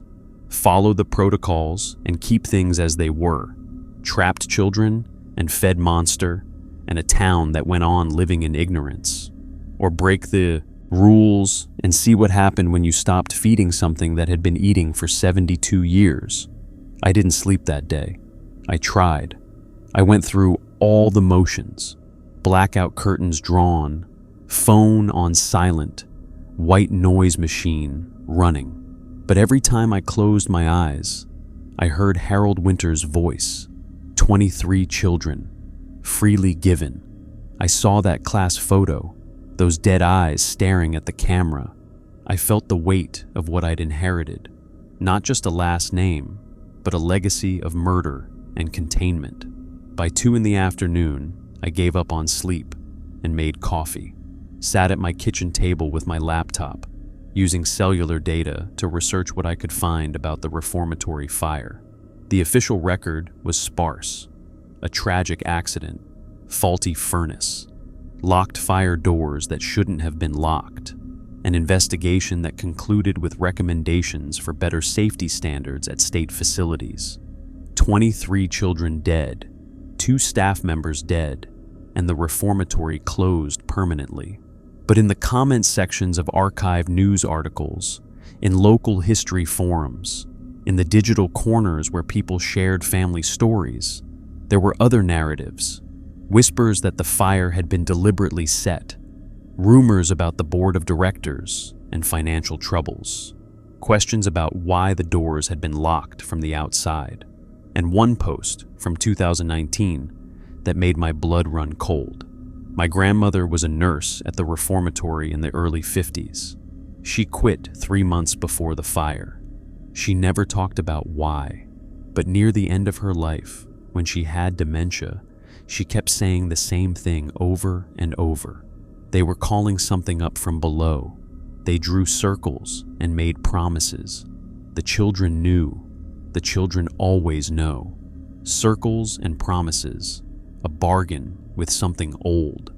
I pulled up a map of Gilead, zoomed in on the radio station's location.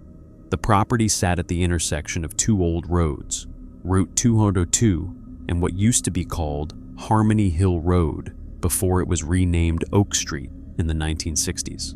The intersection formed a rough crossroads. Crossroads had significance in folklore, places of power, places where boundaries were thin.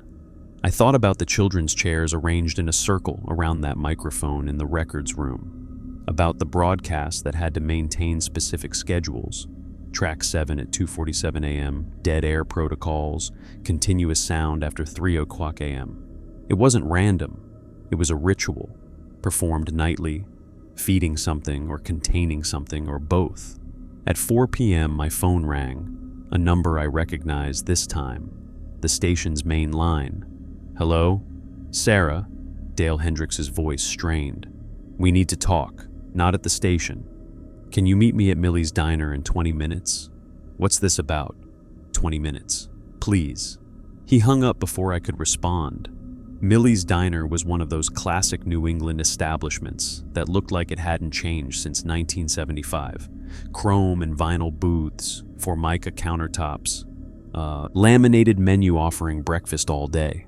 It was nearly empty at 4:30 on a Friday afternoon. just a couple of regulars at the counter and Dale Hendricks in the back booth, looking like he'd aged 10 years since I'd last seen him. I slid into the booth across from him. He had a cup of coffee in front of him, untouched, and his hands were shaking slightly. "You went into the archived wing," he said. "Not a question. You told me I could. I told you the door was unlocked. I didn't tell you to go reading through everything back there." He rubbed his face. "Rick called me this morning. Said you heard the recording, Harold's confession. You've known all along about what happened, about what he did. I've known since I took over as station manager in 2008. Previous manager, Tom Bellamy, sat me down my first day and played me that recording. Told me the truth about the protocols." Dale picked up his coffee, set it down again without drinking. "Before that, I'd worked at the station for 12 years. Daytime shifts. I knew there were overnight protocols, but I thought they were just quirks, superstitions left over from the old days. How many people know? In total? Maybe a dozen over the years. The overnight DJs, always. The station managers, anyone who works late enough to notice things. But most people quit before they get too deep into it. Marcus lasted 6 weeks. The guy before him lasted 3. The woman before that made it 2 months before she walked out mid-shift and never came back. A waitress approached, but Dale waved her off. We sat in silence for a moment, the only sound the clatter of dishes from the kitchen and the murmur of conversation from the counter. "Why are you telling me this?" I asked. "Because you're not quitting." Dale looked at me directly for the first time. Most people, after they hear that recording, they quit. They get through the rest of their shift and they never come back. But Rick says you're planning to work tonight. You're coming back. I need the job. Bullshit. He leaned forward. You need the job like you need a hole in the head. You've got a degree. You could work anywhere. But you're coming back because you want answers. Because you're a Winters, and this is in your blood. The words hit harder than I expected. What do you know about my family? More than you do, apparently. Harold Winters had one son, Robert. Robert had one son, James. James had one daughter, you, Sarah. James moved the family south, away from Gilead, changed careers to distance himself from broadcasting. But he couldn't change the bloodline, and the bloodline matters. Why? Dale pulled a folded piece of paper from his jacket pocket and slid it across the table. I found this in Harold's original filing cabinet, back behind the tax records from 1957. I unfolded it. Another handwritten note, Harold's careful script.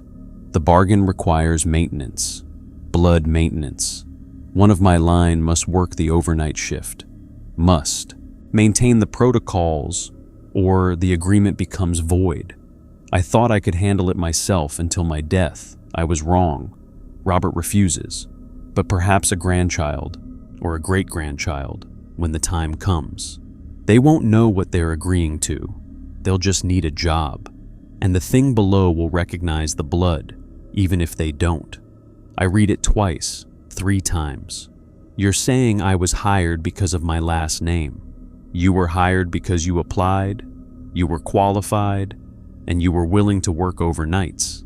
But yeah, when I saw the name Winters on the application, I made some calls, confirmed you were Harold's great-granddaughter, and I moved your application to the top of the pile. You used me. I gave you a job, and I'm trying to keep you alive. Dale's voice hardened. Do you know what happens when the bloodline isn't maintained? When none of Harold's descendants work the protocols? Because I do. I know because it happened in 2003. He pulled out his phone, scrolled through photos, and turned it toward me. A scanned newspaper article from the Gilead Herald, dated August 2003. Radio station fire claims 1 life.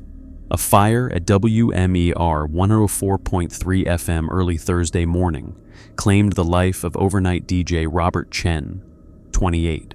The fire, which started in the broadcast booth, appears to have been caused by an electrical malfunction. Chen was the only person in the building at the time. This marks the third tragic fire connected to the property, which was previously the site of the Gilead Reformatory for Children, where 23 children died in a fire in 1952. Robert Chen was a good kid, Dale said quietly. Talented broadcaster, but he wasn't a Winters.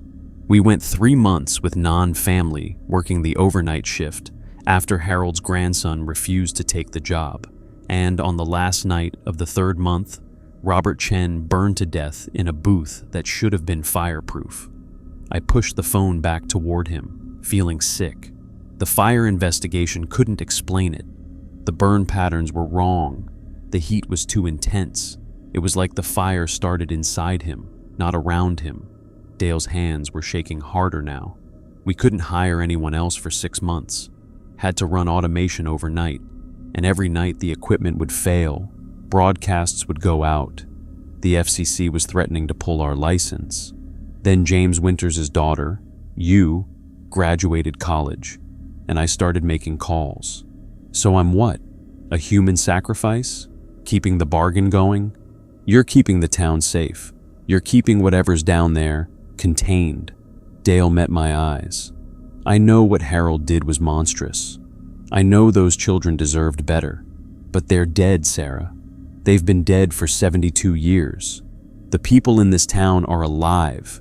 And if those protocols fail completely, if that thing gets loose, the children say they can destroy it. They say that's what they've been trying to do for 7 decades. Dale's face went white. They talked to you? The children talked. To you directly? Emma Pritchard. She called me. Jesus Christ. He stood up abruptly, throwing money on the table. Get in your car. Follow me. There's something you need to see. We drove north, out of Gilead proper, into the unincorporated township where houses gave way to forest. Dale's sedan led the way, and I followed in my Civic, the afternoon light already fading as we climbed into the hills. After 20 minutes, we turned onto a dirt road barely wide enough for one vehicle. The forest pressed close on both sides, old-growth pine and oak, the kind of woods that had been here since before Europeans arrived. The road ended at a small clearing with a single structure, a cement building, squat and windowless, like a bunker or a utility station. Dale parked and got out. I followed, my unease growing. What is this place? Water Authority Monitoring Station, or that's what the town records say. He pulled out a key ring, unlocked the heavy steel door. Actually, it's the original entrance to what's below the station. The door opened onto stairs leading down into darkness. Dale flicked a light switch, and bare bulbs illuminated a concrete stairwell that descended at least 30 feet. When Harold built the radio station, he sealed off most of the original reformatory basement, but he kept one access point. This one. He said it was for monitoring, for making sure the containment held. We descended. The stairs were steep, the air growing colder with each step.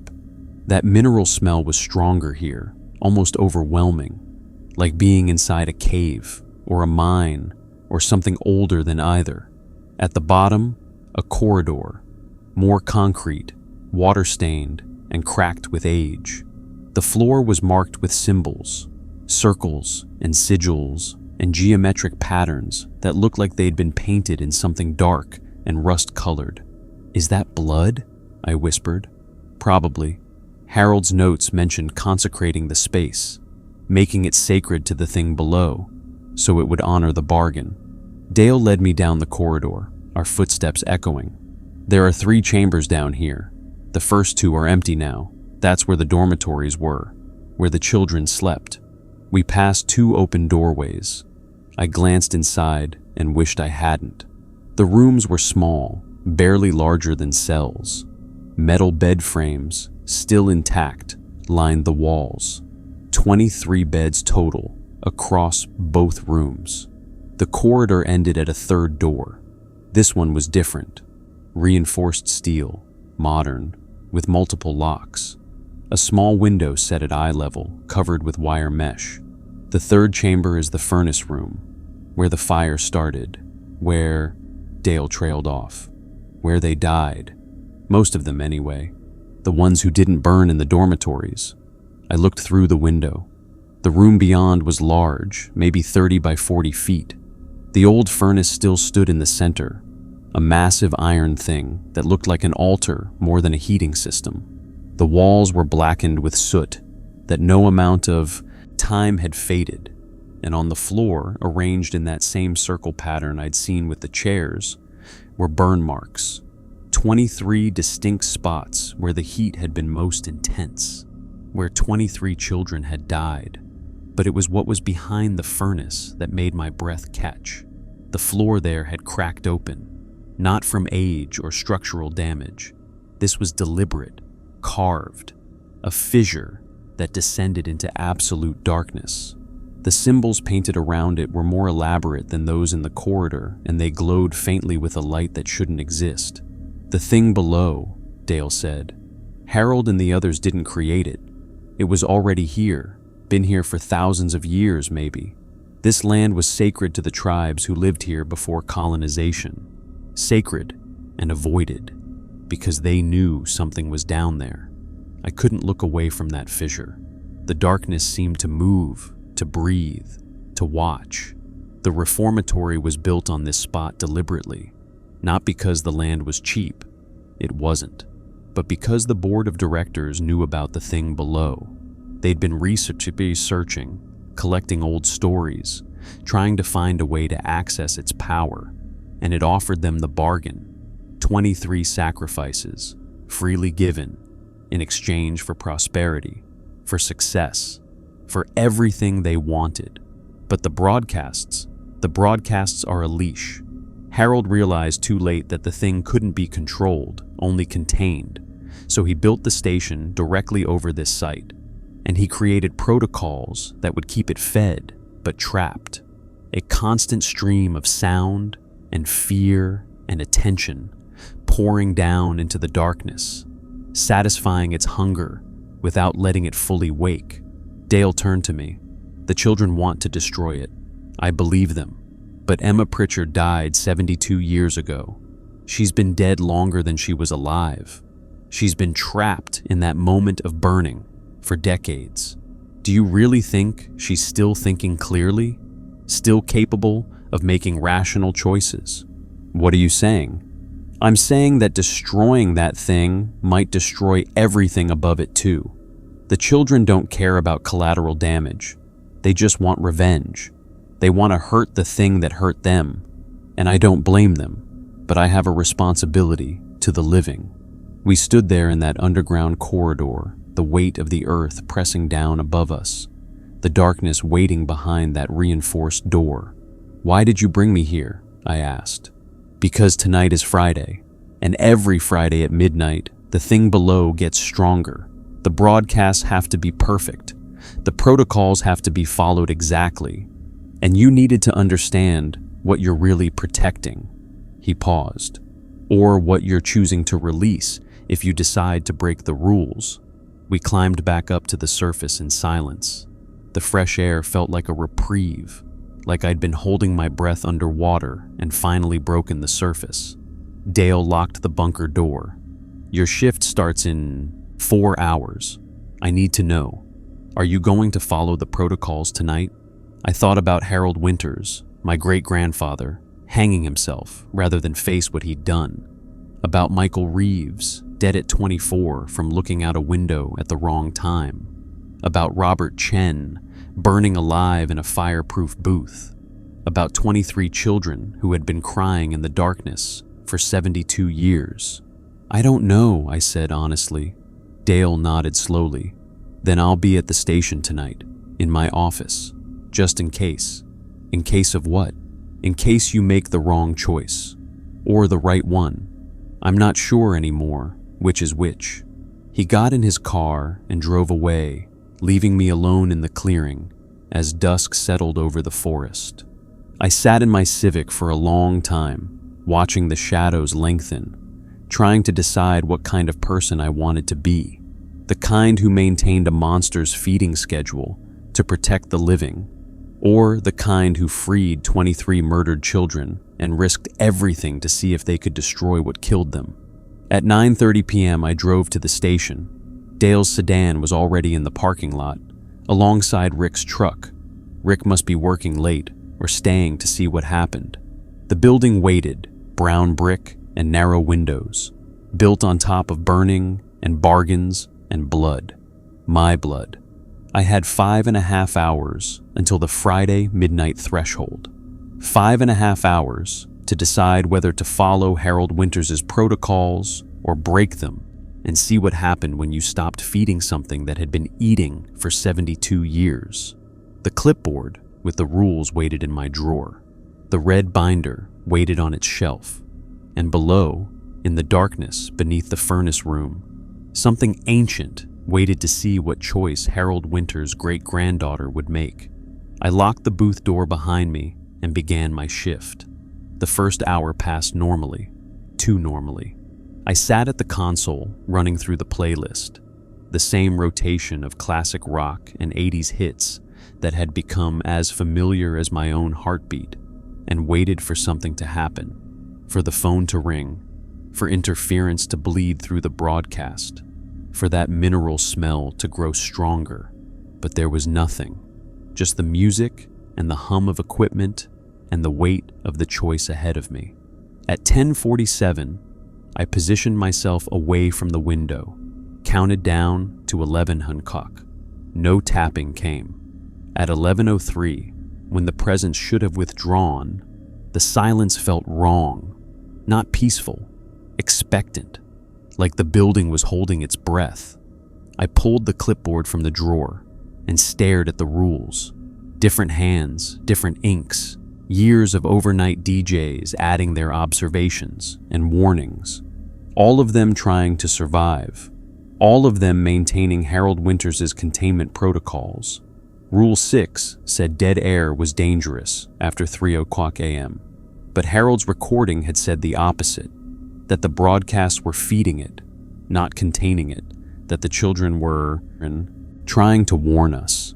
Who was telling the truth? The dead children who wanted revenge? The man who'd murdered them and then killed himself? Dale, who just wanted to protect the living? At 11:30, my phone buzzed. A text from an unknown number. Tonight is different. You can feel it. Every Friday, it gets stronger. Every Friday, we get closer to breaking through. But you have the power to help us. You have the blood. Emma. I typed back, "How do I know destroying it won't destroy the town too?" The response came immediately. "You don't. But you know what happens if you keep feeding it. It gets stronger, smarter.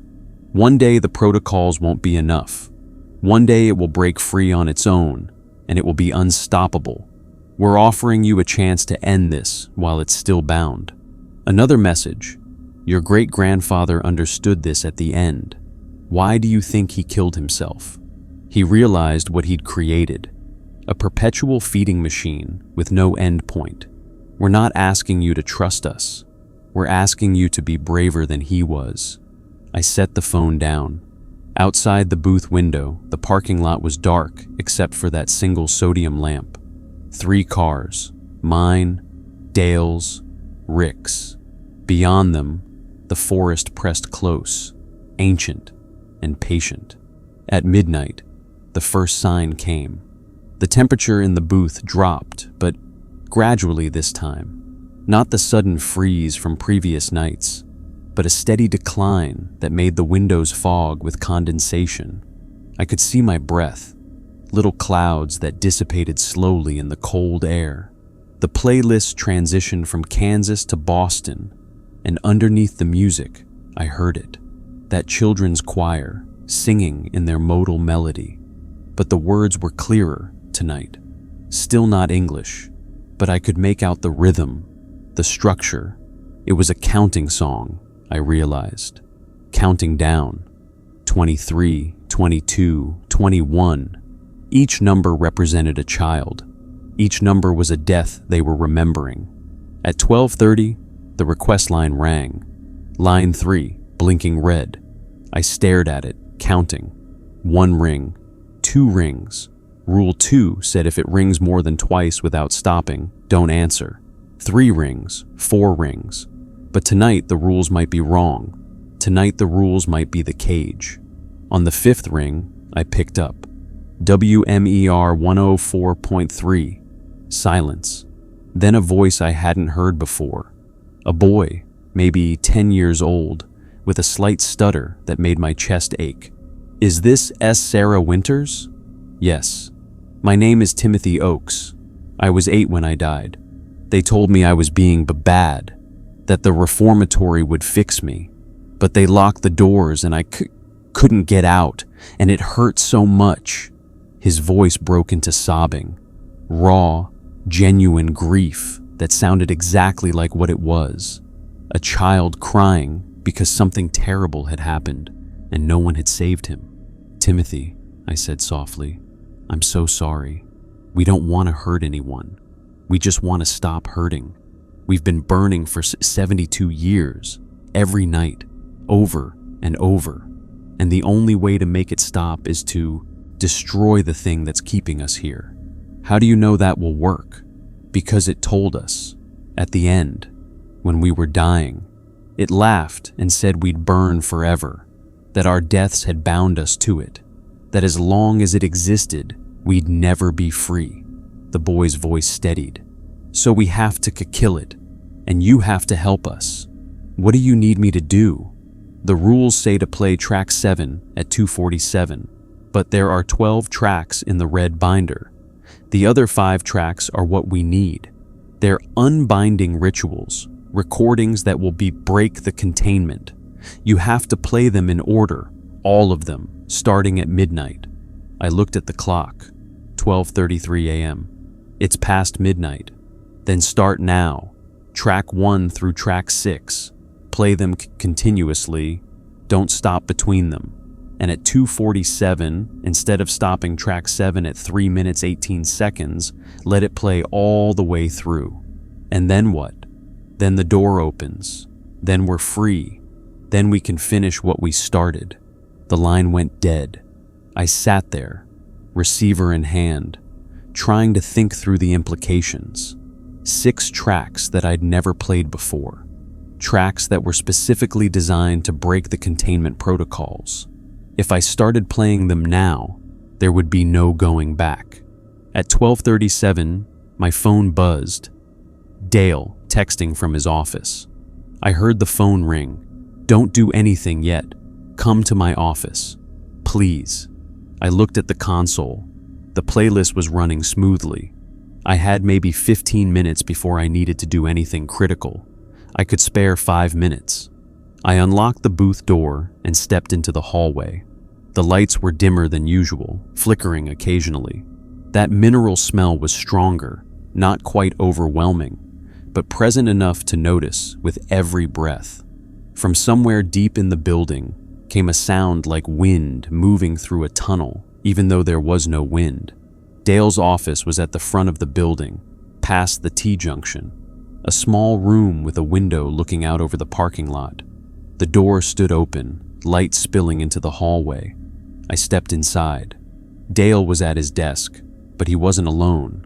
Rick stood by the window, and next to him was a woman I didn't recognize. Late 50s, gray hair, wearing a practical jacket and jeans. She turned when I entered, and I saw her eyes were red, like she'd been crying. Sarah, Dale said. This is Margaret Chen, Robert's mother. The name hit me. Robert Chen. The DJ who'd burned to death in 2003 when the bloodline wasn't maintained. I asked Margaret to come tonight, Dale continued, because I thought you should hear from someone who lost somebody to this thing. Margaret Chen looked at me with an expression that was part grief, part anger, part desperate plea. My son was 28 years old. He was talented, funny. He was going to propose to his girlfriend that weekend, and he burned alive because of some bargain made 70 years ago. I'm sorry, I whispered. Don't be. Sorry. Be smart. She stepped closer. Those children have been talking to you, telling you they can destroy the thing below, but they've been dead for 72 years. They're not thinking like living people anymore. They're thinking like victims who want revenge, no matter the cost. But the protocols kept my son alive for 3 months. Then, when there was no winter's blood to maintain them, they failed, and he died. Her voice shook. If you break the containment now, while you're there, while your blood is active in the system, you won't just release the children. You'll release everything. The thing below will be free, and it will be hungry. Rick spoke from his position by the window. We've been doing some research. Margaret has contacts at the university, anthropology department. We've been looking into what might be down there. He handed me a folder. Inside were printouts of academic articles, scanned pages from old books, maps of the region from before European settlement. The indigenous tribes who lived here had a name for this place, Rick said. They called it where the hungry one sleeps. They avoided it, made it taboo, because they knew that if you fed it attention, if you gave it sacrifices, it would wake up.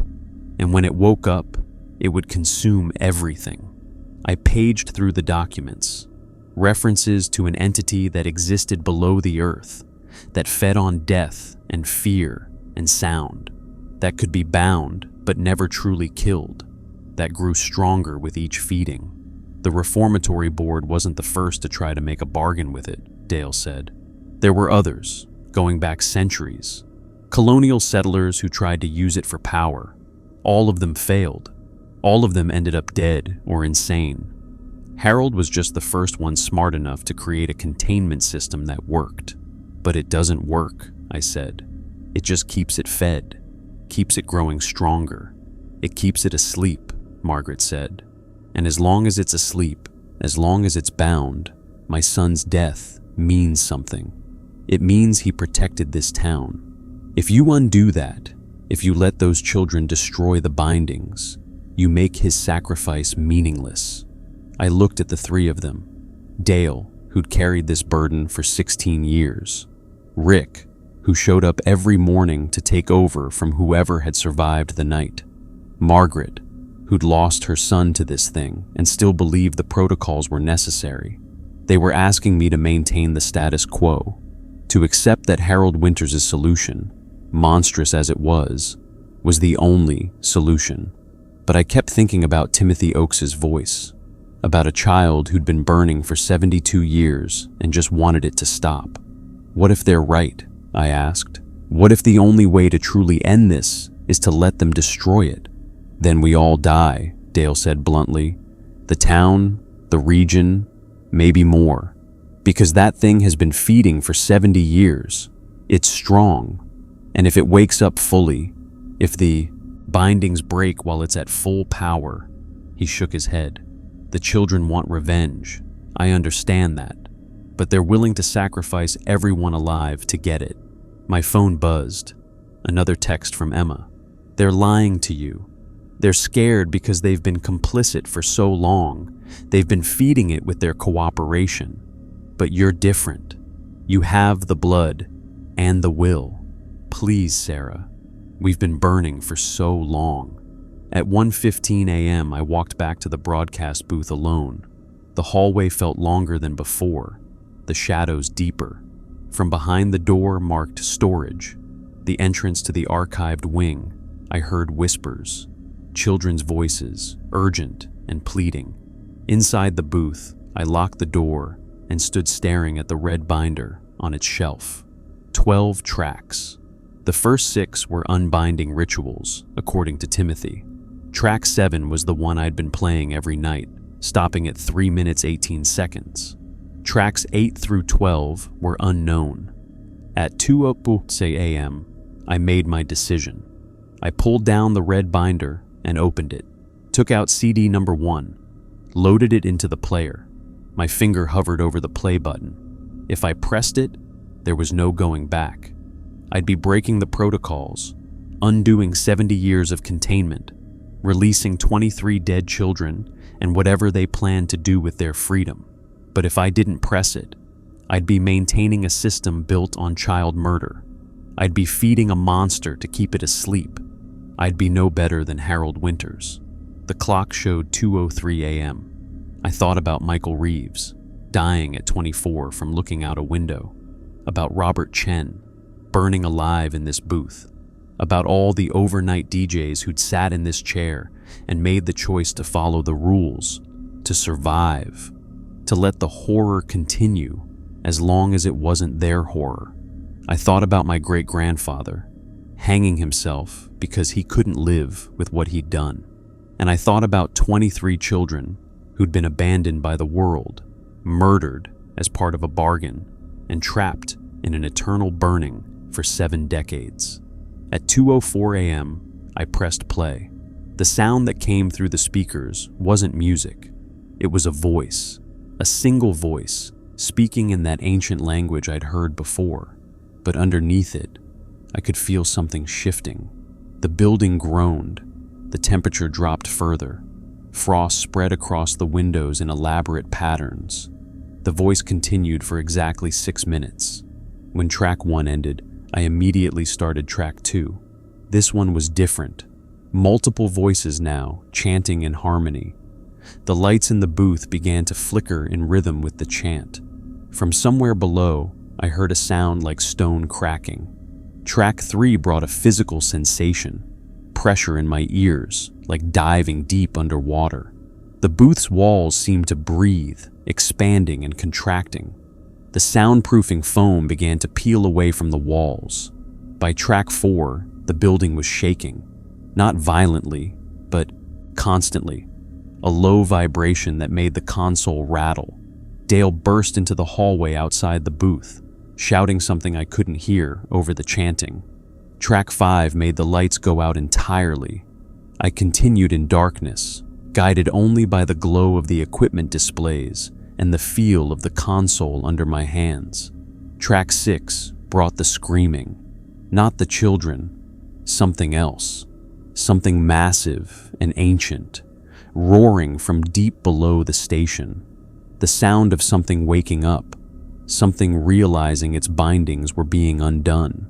At 2:47 a.m., exactly on schedule, I loaded track 7, hit play, and this time, I didn't stop it at 3 minutes and 18 seconds. The static resolved into voices. The children, all 23 of them, speaking in unison. We remember the night we died. We remember the doors being locked. We remember Harold Winters' face through the window, watching us burn. We remember the thing below, laughing, feeding, growing stronger with our pain. We have been its food for 72 years. Tonight, we become its poison. At 3 minutes and 18 seconds, the moment I would normally have stopped the track, the building's shaking intensified. The booth door blew open. Dale stood in the hallway, gripping the door frame to stay upright. "Sarah, stop! You have to stop!" But I couldn't stop. The track was only halfway through. The children's voices continued. "We call upon the blood of the one who bound us. We call upon Sarah Winters, great-granddaughter of our murderer. We ask her to complete what we cannot, to go below, to face the thing that killed us, to finish what we started." At 4 minutes, the floor of the booth cracked. A fissure opened, and from it came a smell like sulfur and rotting meat and something older than either, something that had never been alive, but had learned to feed on life. The children's voices, "Go down, down to where it sleeps, down to where we died. Bring fire, bring endings, free us." At 5 minutes, track 7 ended. The building went silent. Dale was gone from the doorway. I didn't know if he'd run or if something had taken him. The crack in the floor glowed with that same faint light I'd seen on the symbols in the underground corridor. My phone buzzed one final time. "Emma, the door is open. Come down. Finish what your great-grandfather started. End us. End it. End everything." I looked at the console. The broadcast had continued through all of this. The unbinding tracks had gone out over the airwaves. Anyone listening to WMER tonight had heard everything. and now the protocols were broken. The containment was undone. I could stay in the booth and wait to see what happened when the thing below woke up fully, or I could go down into that darkness and face it myself. I thought about Harold Winters one last time, about the choice he'd made, to create a prison instead of seeking a solution, to maintain horror instead of ending it. I wasn't going to make the same choice. I grabbed the emergency flashlight from under the console, stepped over the crack in the floor, and walked out of the booth. The hallway was chaos. The walls had cracked in multiple places. The fluorescent lights hung at angles, some sparking, some dark. The archived wing door stood open, and from beyond it I could hear movement, not toward me, away from me, deeper into the building, toward the back, toward where I knew, somehow, there would be stairs leading down. I followed the sound of children's footsteps, descending into the place where everything had started, into the reformatory basement, into the darkness where something ancient was waking up, and where 23 dead children were waiting to show me how to kill it. The stairs appeared where they shouldn't have existed. Behind the archived wing's records room, the wall had split open, revealing a descending passage that had been there all along, hidden behind plaster and paint and decades of denial. The steps were old stone, worn smooth in the centers from countless feet, children's feet mostly, climbing up and down in the years before the fire, before the doors were locked. My flashlight beam cut through darkness that felt thicker than it should be, almost viscous. The air was cold enough that my breath came out in white plumes, and that mineral smell had intensified into something worse. Char and sulfur, and underneath it all, something organic and rotting. The footsteps ahead of me had stopped. The children were waiting.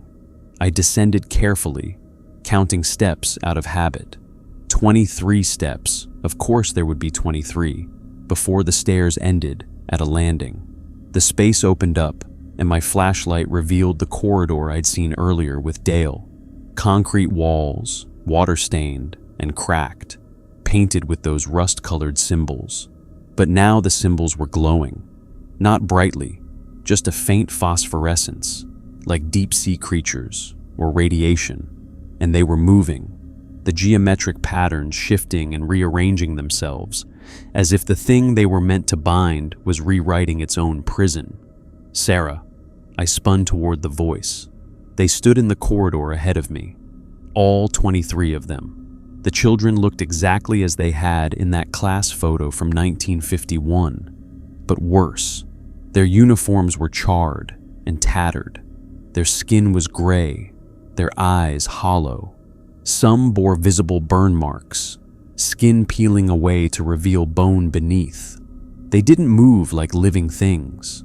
Their stillness was absolute, unnatural, the stillness of photographs or statues. But their eyes followed me. A girl at the front of the group stepped forward.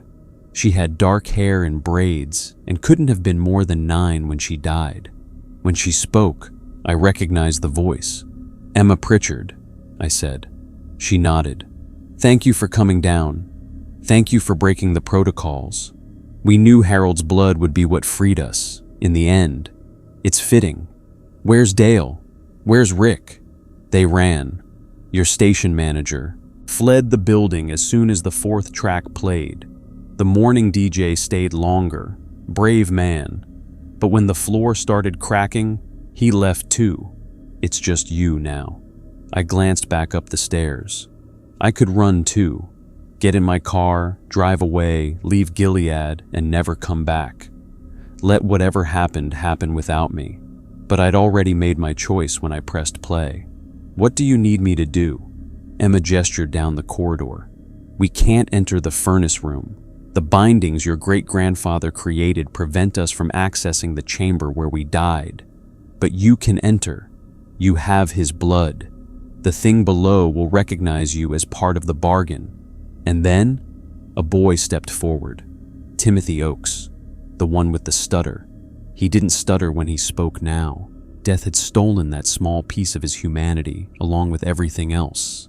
Then you complete the ritual he started. The bargain required 23 sacrifices.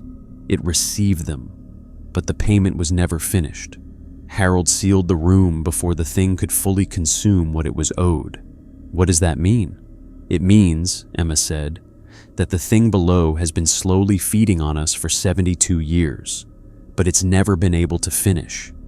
We're trapped in that moment, burning, dying, being consumed, but never quite dead, never quite gone. The protocols Harold created keep us in stasis, food that can't be fully eaten. I felt sick. So, breaking the protocols lets it finish feeding, lets it consume us completely. And when it does, when it tries to take that final bite, Emma smiled, and it was a terrible thing to see on a child's face. That's when it will be vulnerable. That's when you destroy it. With what? I don't have a weapon. I don't know how to fight something like this. Another child spoke, a small boy with glasses, younger than the others. You don't fight it. You unmake it. The thing below exists because it was called, because people gave it attention and fear and sacrifice. It was summoned by human choice. It can be unsummoned the same way. He held out something small, pressed it into my hand. A piece of paper, folded many times, the edges burned. That's the original summoning ritual, the words the Reformatory Board used in 1951 to call it forth. Read them backward, speak them with intention. When it's vulnerable, when it's choking on us, that's when the words will work. I unfolded the paper carefully. The text was handwritten in ink that had turned brown with age. Latin, or something that looked like Latin, mixed with words from other languages I didn't recognize. At the bottom, signatures. 5 names, including Harold Winters. How will I know when it's vulnerable? Emma's expression softened slightly. You'll know, you'll feel it, it will scream, she paused. And Sarah, when you read the words backward, you have to mean them. You have to want to undo this. Not for us, not for the town, but because what was done here was wrong, because bargains should never have been made. The children parted, creating a path down the corridor toward the reinforced door at the end, the door to the furnace room, where they had died, where the thing below waited. I walked forward, flashlight in one hand, folded paper in the other. Behind me, the children began to sing. That same modal melody I'd heard bleeding through the broadcasts, but this time I understood the words. They were singing about fire, about betrayal, about doors that wouldn't open, and adults who watched them burn. They were singing their own requiem. The reinforced door was unlocked. The wire mesh window showed only darkness beyond. I pushed it open. The furnace room was exactly as I'd seen it before, but transformed. The massive iron furnace in the center glowed red, as if a fire burned inside it despite being decades abandoned. The burn marks on the floor, those 23 spots where the children had died, were smoking, thin tendrils of dark vapor rising from each one. And behind the furnace, that fissure in the floor had widened. The darkness inside it moved, writhed, pressed against the boundaries of the physical world like something trying to break through a membrane. I stepped into the room. Immediately, the temperature spiked. Not cold now, but hot. Furnace hot. The heat was intense enough that I felt my skin starting to burn. This was what they'd felt. This was what it had been like for them. The darkness in the fissure coalesced, took on a shape that hurt to look at directly. Not because it was bright, but because it was wrong. Angles that shouldn't connect. Surfaces that existed in more dimensions than my eyes could process. It was massive and ancient and hungry, with a hunger that predated human existence. It spoke, and its voice was the sound of stone grinding against stone, of metal tearing, of children screaming. Winter's blood, You have come to complete the bargain." I couldn't speak. The heat was too intense, the presence too overwhelming. I fell to my knees on the concrete floor, my flashlight clattering away. The thing moved closer, pressing out from the fissure. I could feel it now, feel the way it had been feeding on the children all these years. Not just consuming them, but stretching out their deaths, making each moment of pain last decades. Harold's protocols had done that, had turned their dying into an infinite loop. The protocols are broken. The bindings fail. I will feed. I will finish. And then I will rise. From outside the room, the children's singing grew louder. They knew what was coming. They were ready. The thing reached for them, not with physical appendages, but with something else. Intent. Will. The pure desire to consume. I felt it pull, felt the 23 spirits that had been trapped in this room for 72 years being drawn toward that impossible mouth. They went willingly. One by one, the burn marks on the floor flared bright. One by one, I felt the children's presences wink out. Emma, Timothy, that small boy with glasses, all of them, finally being consumed completely, finally finishing their dying. The thing's satisfaction was palpable. It had waited so long for this. It was savoring every moment. But then something changed. The children weren't just being consumed. They were fighting back, from inside it.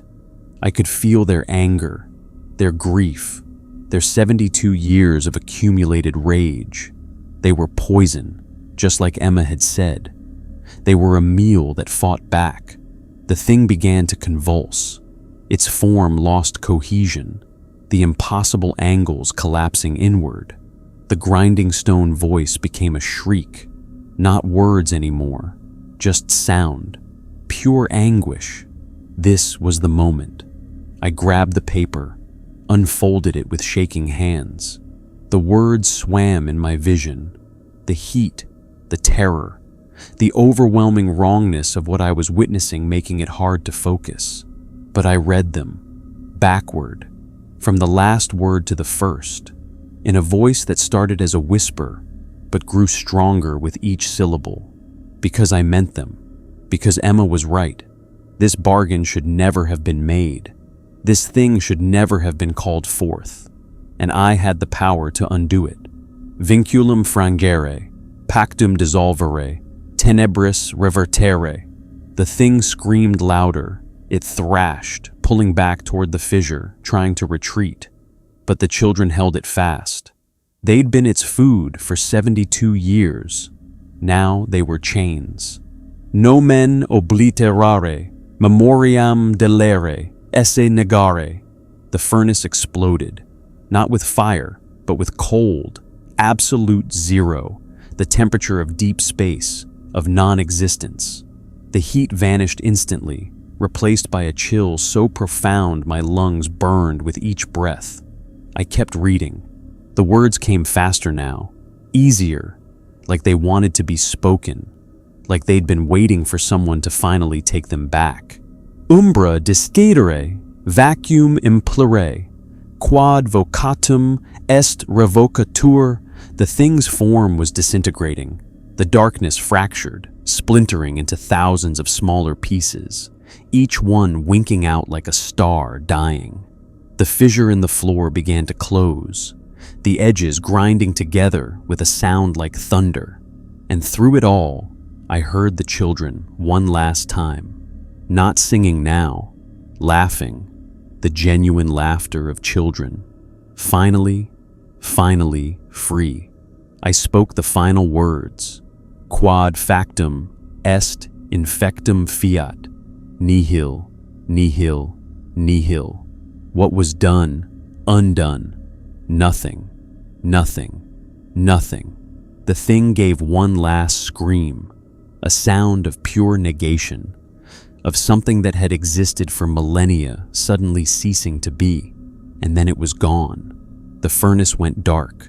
The fissure sealed completely, leaving only smooth concrete. The burn marks on the floor faded to nothing, as if they'd never existed. The silence that followed was absolute. I knelt there on the cold floor, the paper crumbling to ash in my hands, and felt it, the absence.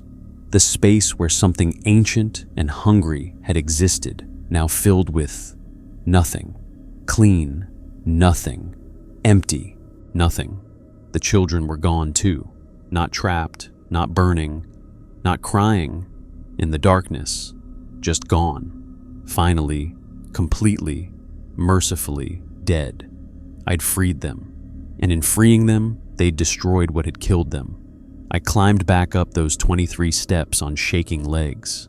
The corridor was empty now, the symbols on the walls dark and inert, just paint on concrete, nothing more. The archived wing was a disaster. Shelves overturned, boxes scattered, filing cabinets torn open. But as I walked through it, I noticed something. The records room door stood open, and inside, those 23 children's chairs were gone. Only the microphone remained, sitting alone in the center of the room. Silent, powerless, unnecessary. The broadcast booth was worse. The crack in the floor had spread across the entire room. The console was dark, the power out. The window had shattered. Glass scattered across the desk and floor. But the building stood. The station was intact. Outside, dawn was breaking. Gray light filtered through the broken window, catching on glass shards and making them sparkle like diamonds. My phone had no signal, hadn't had signal since I'd started playing track 1, but when I checked the time, it was 6:47 a.m. I'd been down there for hours, though it had felt like minutes. I walked out of the station into the parking lot. Dale's car was gone. Rick's truck was gone. Only my Civic remained, faithful and waiting. The forest around the station was silent. No birds, no wind, nothing. Like the world was holding its breath. I drove home as the sun climbed higher, turning the sky from gray to pink to blue. Normal colors, normal light, a normal Friday morning in Maine. At my apartment, I slept for 14 hours straight. When I woke, my phone had signal again. Dozens of messages waited. From Dale. "Sarah, are you okay? Please respond. The station is closed until further notice. FCC is investigating the broadcast interruption. Call me." From Rick. "Kid, I don't know what you did, but I hope it worked." The morning felt different, lighter somehow. "You should know. The archived wing burned last night. Just that section. Nothing else. Fire department can't explain it. From an unknown number. Marcus. I heard what happened. I heard the broadcasts. Thank you. For the first time in months, I slept without dreaming about that place. Whatever you did, it worked." And one more message from another unknown number. No text, just a photo. It was a class photo, but different from the one I'd seen before. Same 23 children, same 1951 date, but in this version, they were smiling. Genuine smiles, the kind children should have. And there was no figure in the window behind them, just an empty room filled with ordinary light. Below the photo, a single line of text.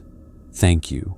Emma, 3 weeks later, I sat in a different diner, meeting with Dale and Rick and Margaret Chen. The station had reopened, but with changes. The overnight shift had been eliminated. Automation ran from midnight to 6 a.m. now. The archived wing had been demolished, the entire section sealed off and removed, and the red binder was gone, destroyed in the fire that had consumed the records room, along with all of Harold Winters's protocols and all the evidence of what had happened there. The FCC investigation concluded it was equipment failure, Dale said. He looked better now, healthier, younger somehow, like a weight had been lifted. Multiple systems failing simultaneously. They've fined us, but we're not losing our license. What about the town? I asked. Has anyone noticed anything? Margaret smiled, the first time I'd seen her smile. People are saying Gilead feels different, lighter. The local paper ran a piece about how the town seems more prosperous suddenly, businesses doing better, people happier, like something that was weighing on the place is gone. Rick leaned forward. Question is, what are you going to do now? Dale says you're quitting. I nodded. I can't stay, not after everything, but I want to do something first. I pulled out a document I'd prepared, a memorial proposal for a small monument to be placed on the station's property, listing the names of the 23 children who died in the reformatory fire, acknowledging what had happened, making sure they were remembered. Harold Winters tried to erase them, I said, to bury them and forget. I won't do that. They deserve to be remembered, not as ghosts or victims, but as children who existed, who mattered. Dale read through the proposal. This is good. I'll approve it. We'll have it installed next month.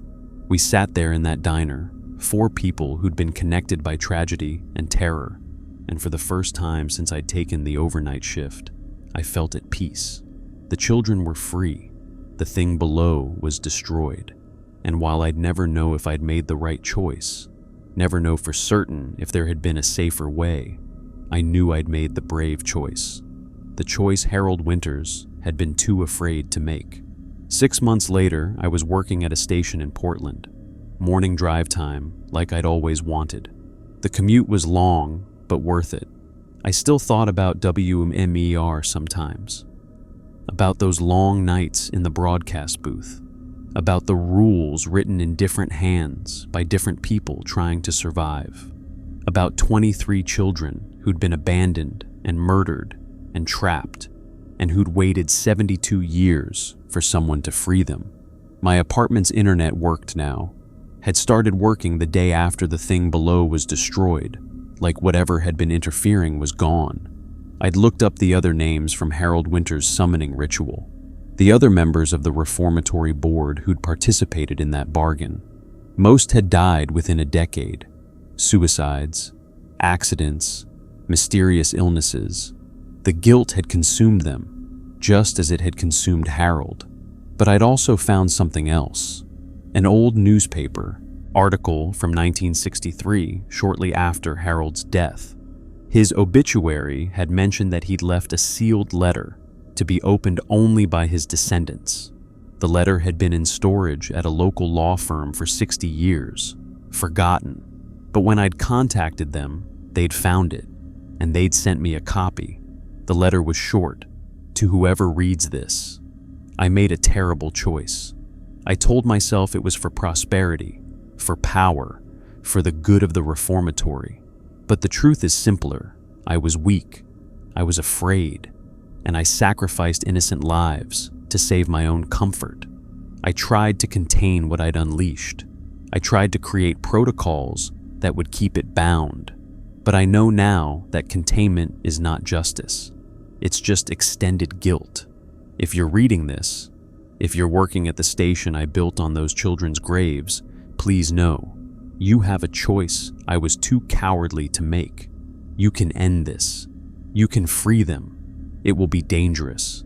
It may cost you everything, but it's the right thing to do. Be braver than I was.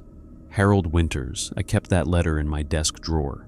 Sometimes, when the morning show was difficult, or I was tired, or I questioned whether I'd made the right choice that night, I'd pull it out and read it. Be braver than I was. I'd been braver, and 23 children were free because of it. That had to be enough. A year after the events at WMMER, on the anniversary of the night I'd broken the protocols, I drove back to Gilead. The station looked different in daylight, with the sun streaming through the windows and normal programming emanating from normal speakers.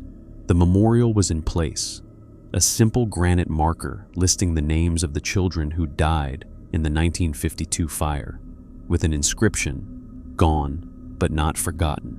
May they rest in peace." I stood in front of it for a long time, reading the names: Emma Pritchard, Timothy Oakes, each one representing a life cut short, a potential never realized. They're at peace now, a voice said behind me. I turned.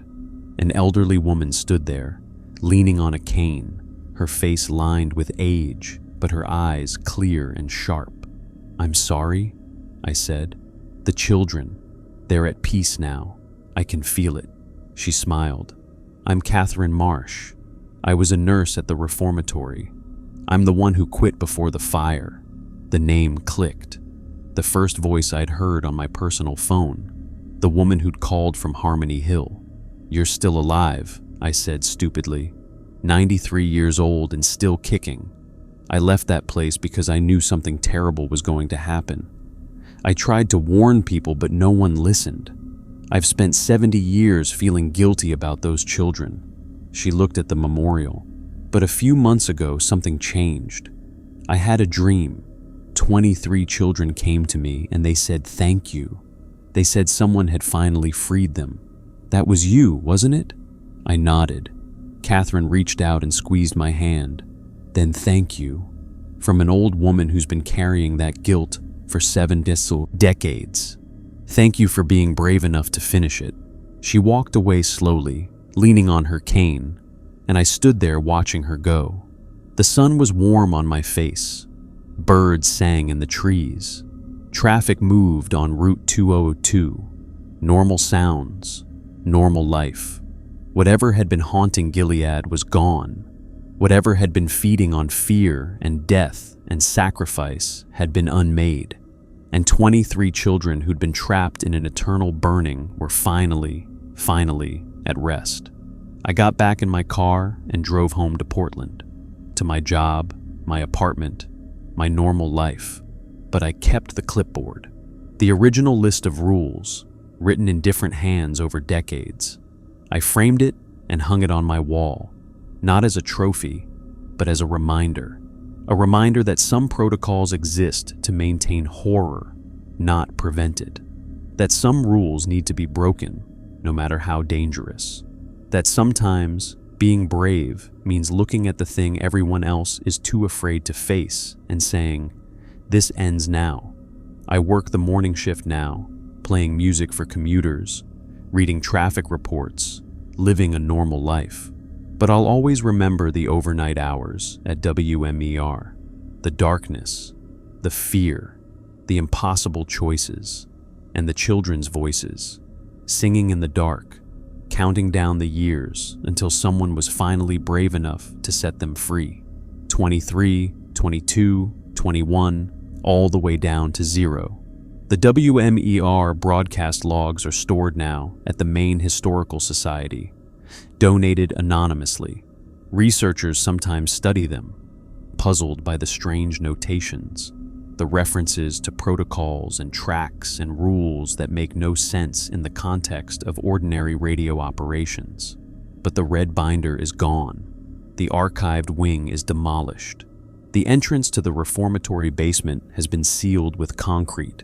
All that remains is the memorial and the stories people tell about the night in October when WMER went off the air for 8 hours, broadcasting strange sounds and stranger voices before coming back online as if nothing had happened.